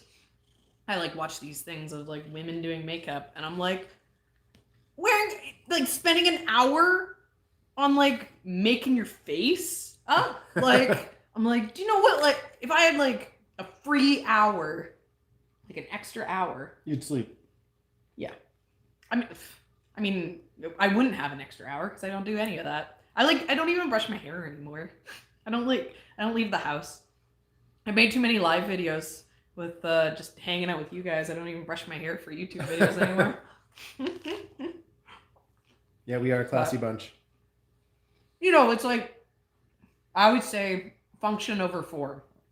That's like definitely that's my thing. I do have some money goals. That's why I like veggies more than flowers. Function over form. If I had a bunch of money, then I would buy properties in the area so that we could have houses for our kids to move into when they're older and they don't want to live with us. But then we're like, ooh, you could stay in this, like, you can have this house and you can like live down the road from. This sounds very manipulative of our children's futures. Like living in one of the most beautiful places All in I'm the saying world. is that's a slippery slope. That's a slippery slope. I just want to keep options open. This is the only thing I can think of if I had a lot of money that I'd like buy places for my kids to live when they're older. Yeah. Well, our neighbors we got new neighbors this last year, and we were like, "Ooh, how much?" Because we were like, "Oh, maybe we convince like my parents." Or like we're like maybe like someone we know that could buy it. But it was a lot of money. It was a lot of money. What was it? 900,000? Yeah. And it's 3 acres. Oh, what? Something popped up there. But the house is a converted barn in the 80s. So it's got some like weirdness to it. And then the other house, because there's 2 houses on it. Okay, I'm gonna interrupt. Thank you so much, Connie. Thanks. We appreciate the support, but we also really appreciate the compliments. I feel like one of the things. What were the compliments? She said that we're hard workers. Oh, thank you. Yeah, I would say like, we don't. People obviously like in our lives say that we're hard workers, but it feels really nice how much you guys like see, like you like see the work that we put in and like recognize it. You don't always get recognized for the hard work that you do, and I feel like we are so lucky because so many of you guys do. Like we feel like I feel like quite often you guys recognize what we would like to be recognized. You know what they say? Game recognizes game. Y'all hard workers too. I'm always like, I'm amazed at all these like, like super moms and super dads who are like, they have their kids in all these different activities and they like can keep them, like they can teach them all this stuff and they're very structured, and because that's just not us. And then they can like hold these like jobs, like somebody said earlier, like as a farmer, you'll work 80 hours to avoid working 40 hours. Somebody said something along those lines. Yeah. And that's totally how I feel. Like I'm not as concerned about how much money I make. Like when I had to sell my forestry company, or like the last piece of equipment for my forestry, I had been hesitant to do that because I was like, this is my like entrepreneurial life here. And then when we got this place and the farm started to... You should tell the backstory. The farm started to look like, we could actually make a living doing this between this and the YouTube. Then suddenly I was like, I don't actually want to be running forestry equipment. for the rest of my life because, you know, the constant tinnitus in my ears and the soreness of my back from sitting in the very uncomfortable machine and just being away from home. But I was stuck to it because I was like, I really like that I can, like, that I'm responsible for my own stuff. I have my own company. I don't, you know, like, I was in a very comfortable place. And then when I was like, wait, I can be an entrepreneur as a farmer. And then I was like, oh, cool, screw that forestry equipment. Sell, you're done. Get out of here. And now, you know, I'll work as hard as I have to on the farm. Like, I'll always get it done no matter what the job is, just so that I don't have to work like 9 to 5, because I haven't really, like, I spent Ian, like, I think it was when I was pregnant or like when I first had Leah. My when mom got Ian a job at her fencing company, like a 9 to 5, and it was like, you know, he should have been good at it. It was like sales and like quoting, you know, stuff that Ian's good at. Ian's good with people, but he just like couldn't do it. Yeah, you know, when I finished university, I came out west on my motorcycle and was like, what am I gonna do? And I was like, I'm gonna get a job in the oil patch or like on a fishing boat. I was like, you have to go where the money is if you want to make money. So that's what I was like, you know, dead set on. And then we were going through Calgary, me and my buddy, and the license plate rattled off of my motorcycle. So I had to sit in this trailer park for a week and a half while I got another license plate sent out. And just so happened that there was a couple there that were involved in kind of the forestry side of things for the oil patch.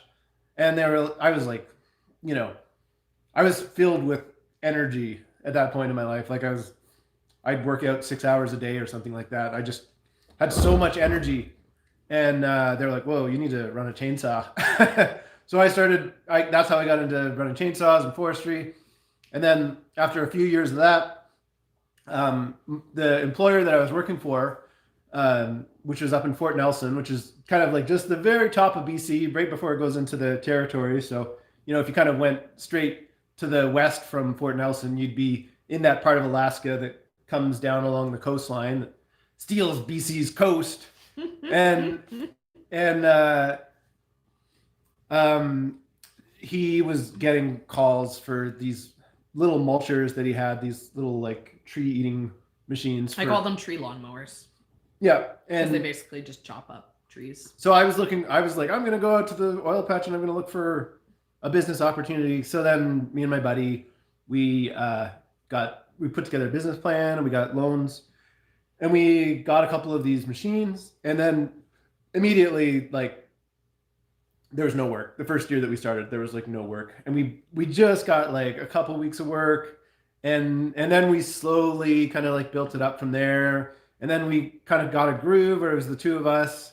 And then right when things were like getting okay, we were like, okay, now let's expand a bunch. And we bought a bunch more equipment and we had a bunch of employees. And it was too big to manage to get any sort of money out of it at the end of the day. And then he left, my business partner left, and I downsized a bunch.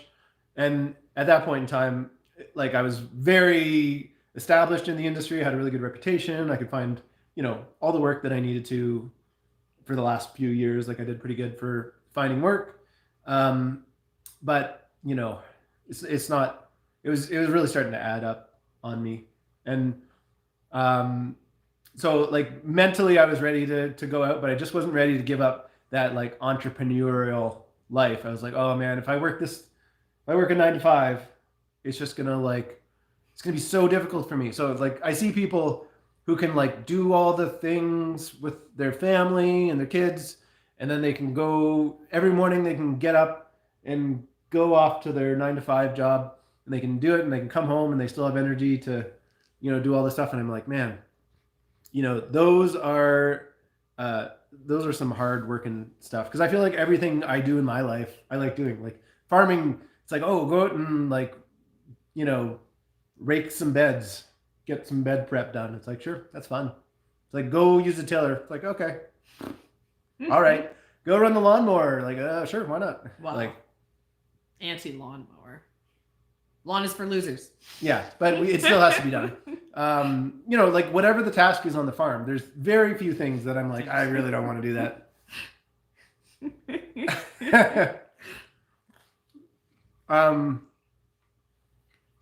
Yeah. Okay, so they're asking, are you gonna go away this year? Nope. Because I sold my equipment, and because the last couple of years, the ending amount of money that I had for this equipment was about what I could make if I just went and did somebody else's, like ran somebody else's equipment. I had a really good year like 3 years ago. Yeah, Ian's business is one of those things where he could brag about how much money he made. But then at the end of the day, because he'd be like, oh, I like billed $1 million. But it wouldn't matter because it cost him $950,000 in expenses over the course of the year. So, it wasn't adding up to enough. Especially because of the amount of stress it was. And then the equipment was like every year that you put hours on it, it devalues. So I was like, I'm going to get out of it now. And I sold the equipment for about the equivalent of 2 years of this winter work for me, like what I'd made over the last 2 years in profit. So we have enough money to kind of coast through the winter. We do. I know. And I would like to see it going into savings. Well, we're not spending it. Well, but we're spending money. Yeah, but we're not spending lots. We're cheap, right? We're I saw another question in there. Someone was asking if Ian is usually gone for my birthday, and the answer is yes. Mm-hmm. But that is usually my birthday gift, that Ian's going and he's making all the money for me for my birthday. And I would have been happy because Ian can go away and work for a month and make $10,000, easy. Yeah, I can. He could just hop onto a job and work for a few weeks and make that. Because it is skilled. Yeah, I can. What he does is skilled, and there's always people. They always need people to do it because there isn't very many people. It's so specific that the fact that he can do it means the particular forestry equipment that I run it's not super common. It's a mulcher. They're more common out in Alberta, and they can cause serious damage to themselves if a bad operator. It could be a brand new machine, and you could put a bad operator in it, and he could cause $100,000 of damage in it. How much was your big machine? How much did that one cost? When we bought it cost $330,000, but that was in 2011. Yeah, it was when he bought it. Now it was the same price as our house. Now they're $400,000. It was I was like, you're buying a second house. Yeah, it was pretty. And unlike a house, it's not gonna hold its value. Yeah, I was like, it's painful. And the repair rate, the shop that I take the machine to do the fixing on it, they're $200 an hour. You just get your oil changed from them, and it was $600 because they'd have to they do other stuff or whatever. But you just see the price and you'd be like, holy, it was $1,000 to clean the machine off at least. Sometimes it was $2,000 just to get it spray washed between jobs. The numbers were insane. Yeah. And the last year that I had it, I was thinking about this because it was just over a year ago. I was out and I was working a job in December, and I actually had an early start to the season. Yeah, we're gonna actually make money this year. Woo! Yeah, the machine was totally paid off. There's only me, and I know what I'm doing, and I'm not out there spending lots of money on things that I don't need to. I basically got all the tools I need. I have an assortment of parts that there may be parts that break as time goes on, but I wasn't having to buy a bunch of parts in anticipation of the season. And even still, I had the rotor needed to be replaced, and that was $35,000. And the tracks needed to be upgraded, and that was $15,000. Yeah, you were $60,000 in the hole. And as we rolled into the new year. I've been working for over a month, and there's no costs on this company, and then it's there's $60,000 in the hole, and I was like, why am I so stressed about this? Like, why am I doing this to myself, right? Yeah, and like when did you get your final payment on billing? Maybe September. October? Like maybe like yeah, that because that's the other thing. He does all this work.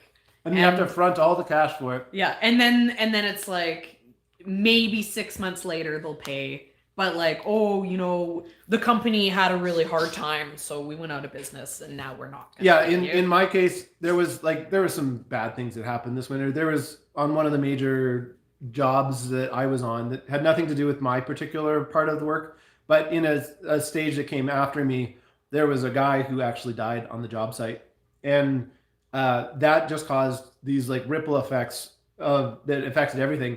And the guy who was signing off on the daily time tickets for the company that I was working for, like the big head honcho guy, he got fired after the season was done. And then that company refused to pay on anything that he signed for, even though he had signing authority.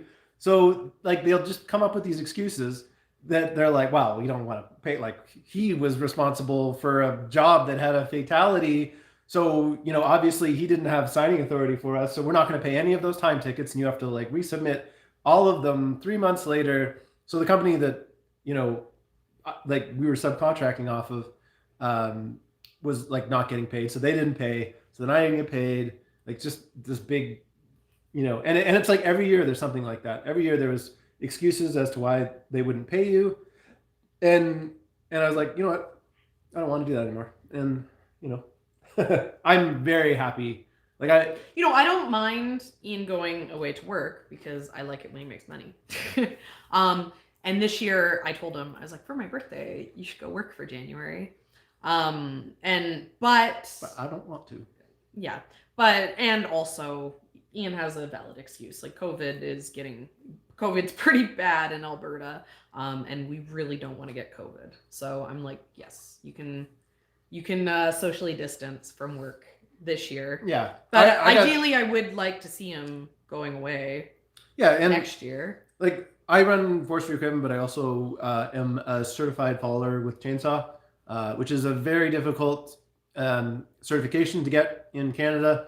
I'm not like an arborist who climbs trees. I'm like a guy who's like a lumberjack who falls trees from the ground. And there's all these like hour requirements. When I got the ticket, I was grandfathered in because I had directional falling experience that allowed me to get the ticket. But now it's like $10,000 and like all of these years of experience, and nobody can get the experience because like if I'm a company, I don't want to hire some new guy to go out and do this. Like nobody wants to hire. Nightmare. And there's just these few jobs, and so they're like, they just You're want. a chainsaw god. I am. I basically am. Because I'm a producer. But he's like he can fall a tree. I'm like Ian doesn't have to cut his stumps off to not be embarrassed. Yeah, my stumps look good. And also be warned if you're like, oh hey Ian, check out my video where I like fell a tree. I'm judging He's judging you. Yep, I'm judging you. He'll like give you points, or he won't give you points, but he won't take away points from you if you're wearing your proper equipment. But you do not want to be like, Ian, look at my stump, because he's gonna judge you. Yep. he's a tree falling snub. Which is fine.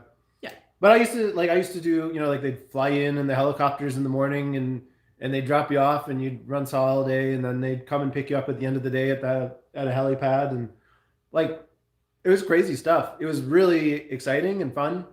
And I'm of the opinion that Ian's too old for that. And it's been a long time since he's gone and run chainsaw because it's super, super physical. And he'll do things here around, like in general, the farming isn't like crazy physical. Yeah. And he'll do stuff here and he'll like hurt himself. And I'm like, if you can't do this, you definitely can't run chainsaw anymore. Well, my body's falling apart. Because like one of the reasons that I have a good reputation is because every single day I'll go out and I'll produce. Like, production is very obvious when you're doing forestry. And a lot of his work pays by production. Yeah. So and I just get this like crazy, like I'll just go all day. I'll get these eyes and like my eyes for the seeds. let's go. Ian's getting a phone call, which at least doesn't break. Oh, your bro's here. Oh yeah. Okay, I'm gonna answer one more question, and then we have to shut down the live because my brother's visiting. But I saw someone asking cheap seeds versus expensive seeds, and this is my passion, so obviously I got to answer that one. They were specifically saying the seeds at their local tractor store or local store. Cheap seeds and expensive seeds it usually isn't the price that you pay that matters.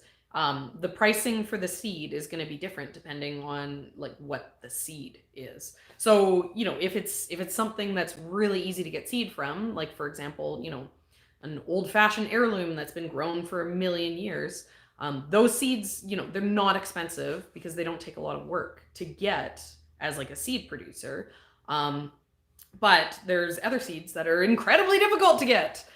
One of my favorite ones that I've been drilling over, but it also is like, oh, it's so expensive, it hurts. Is these cucumbers that Johnny's has, these greenhouse cucumbers, and they are incredible. You don't need a pollinator for them. You can grow them inside in a shut-in space. They're self-fertile. You don't even need wind to, get the pollen to spread around. They just set fruit without being pollinated, and they have no seeds. So how do you get those seeds? They're $2 a seed for it, but how do you make that seed? Whereas, market more, whatever the number is, cucumbers, you let it over ripen on the vine, you cut it open, and there's 1,000 seeds inside of it. So that seed costs almost nothing. Crazy hard to get seed, which can do crazy things for you that these more cheaper seeds can't do. More expensive. I have never regretted how much money I've spent on seeds. I've never bought something and been like, this is too expensive. But I've definitely bought some cheap stuff and been like, this was a waste of my time. And my time is my most valuable thing of all. So I don't want to waste my time. I don't want to waste my garden space. So I will spend a lot of money on nice seeds. But the one thing I always talk about is be careful where you buy your seed, because, market more cucumbers, you can buy that anywhere. No matter where you go, they're all the exact same cucumber. So you can go to the dollar store, like most of the dollar stores, they sell those seeds like, 5 packs for $1, and you can get a packet of market more seeds, and maybe it has half as many seeds in it. Maybe you need to buy, maybe it only has 10 seeds and you want 20 seeds, so you have to buy 2 packs. Or you can go to a super expensive, very fancy seed place, and buy those 20 market more seeds, and they are going to cost you $6 for the pack of seed.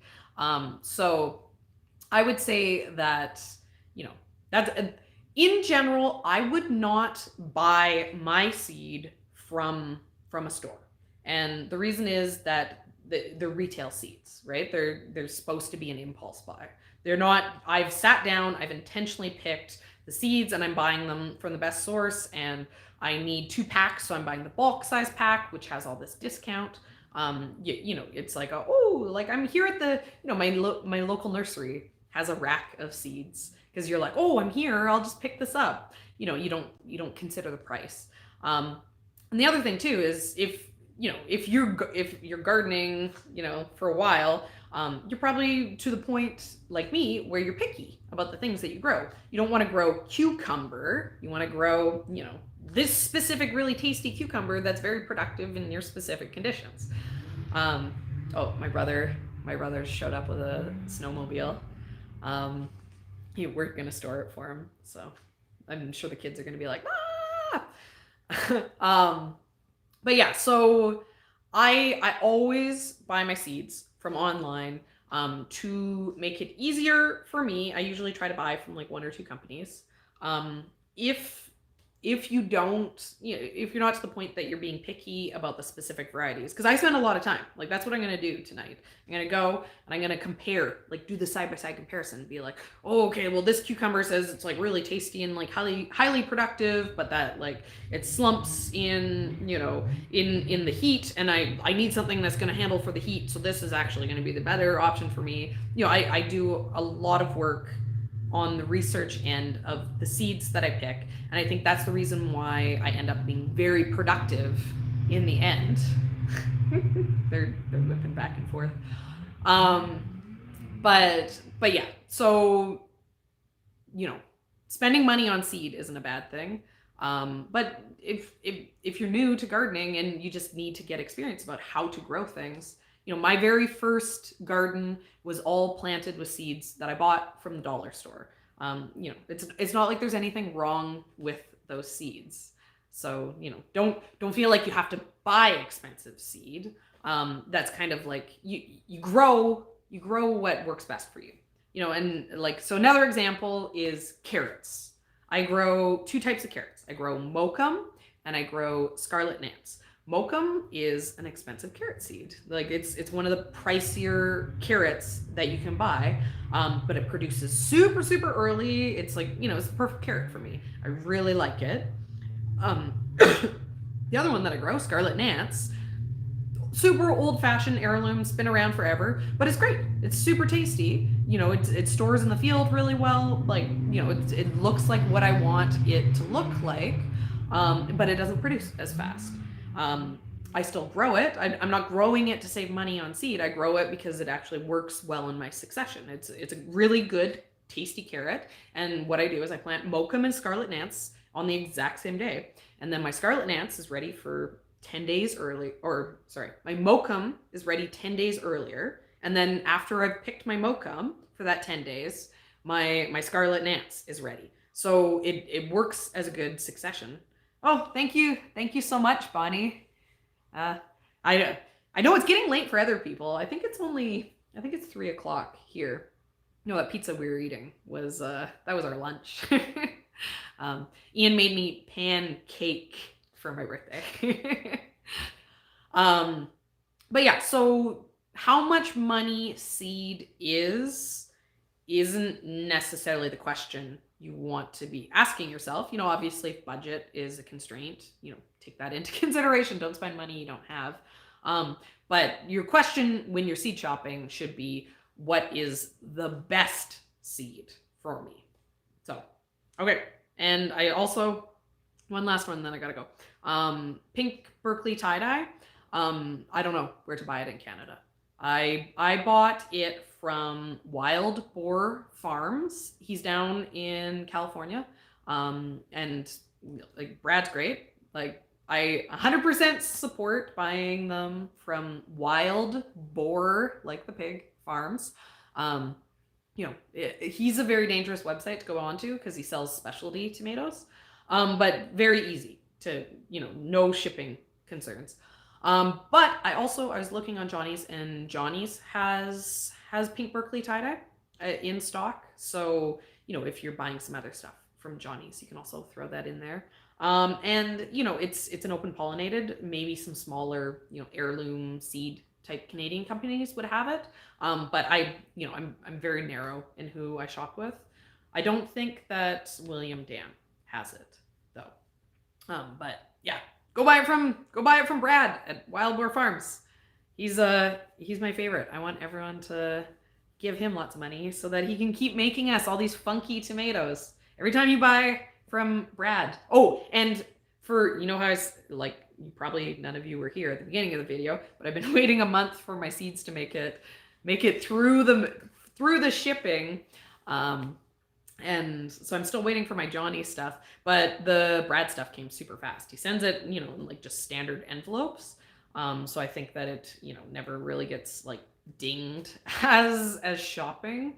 When it crossed the border, sometimes those things get looked at closer when they come in boxes, whereas his isn't in an envelope. So it shipped really quick for me. I think I got my order from Brad in like just over a week, which is super fast for us. I don't know that my gardener would have Pink Berkeley tie-dye. but you know, it, and also honestly for us in Canada, and my gardener, you know, once you factor in the exchange and like shipping and like the hassle, he doesn't have anything special. He's an excellent deal for down in the States, but I feel like you could probably find a lot of the stuff that he has for similar or less pricing like here in Canada. You know, just because there's all these extra costs that we have to do. Okay, but I'm gonna go because I have to go talk to my brother and I want to see this snowmobile that he's brought. Ian has plans to drag the kids around. We have like a snowmobile like sled thing, so he's like, "Oh, we'll give like the kids like a big snow ride." But thank you so much. Thank you for all the birthday wishes. You know, it's so kind of you guys to all hop on and wish me happy birthday. And get that seed shopping done, and then we can get to the best live videos of the year, which is when I get to open up all my seeds. Okay, I'll see you guys. If I can press the buttons. There we go.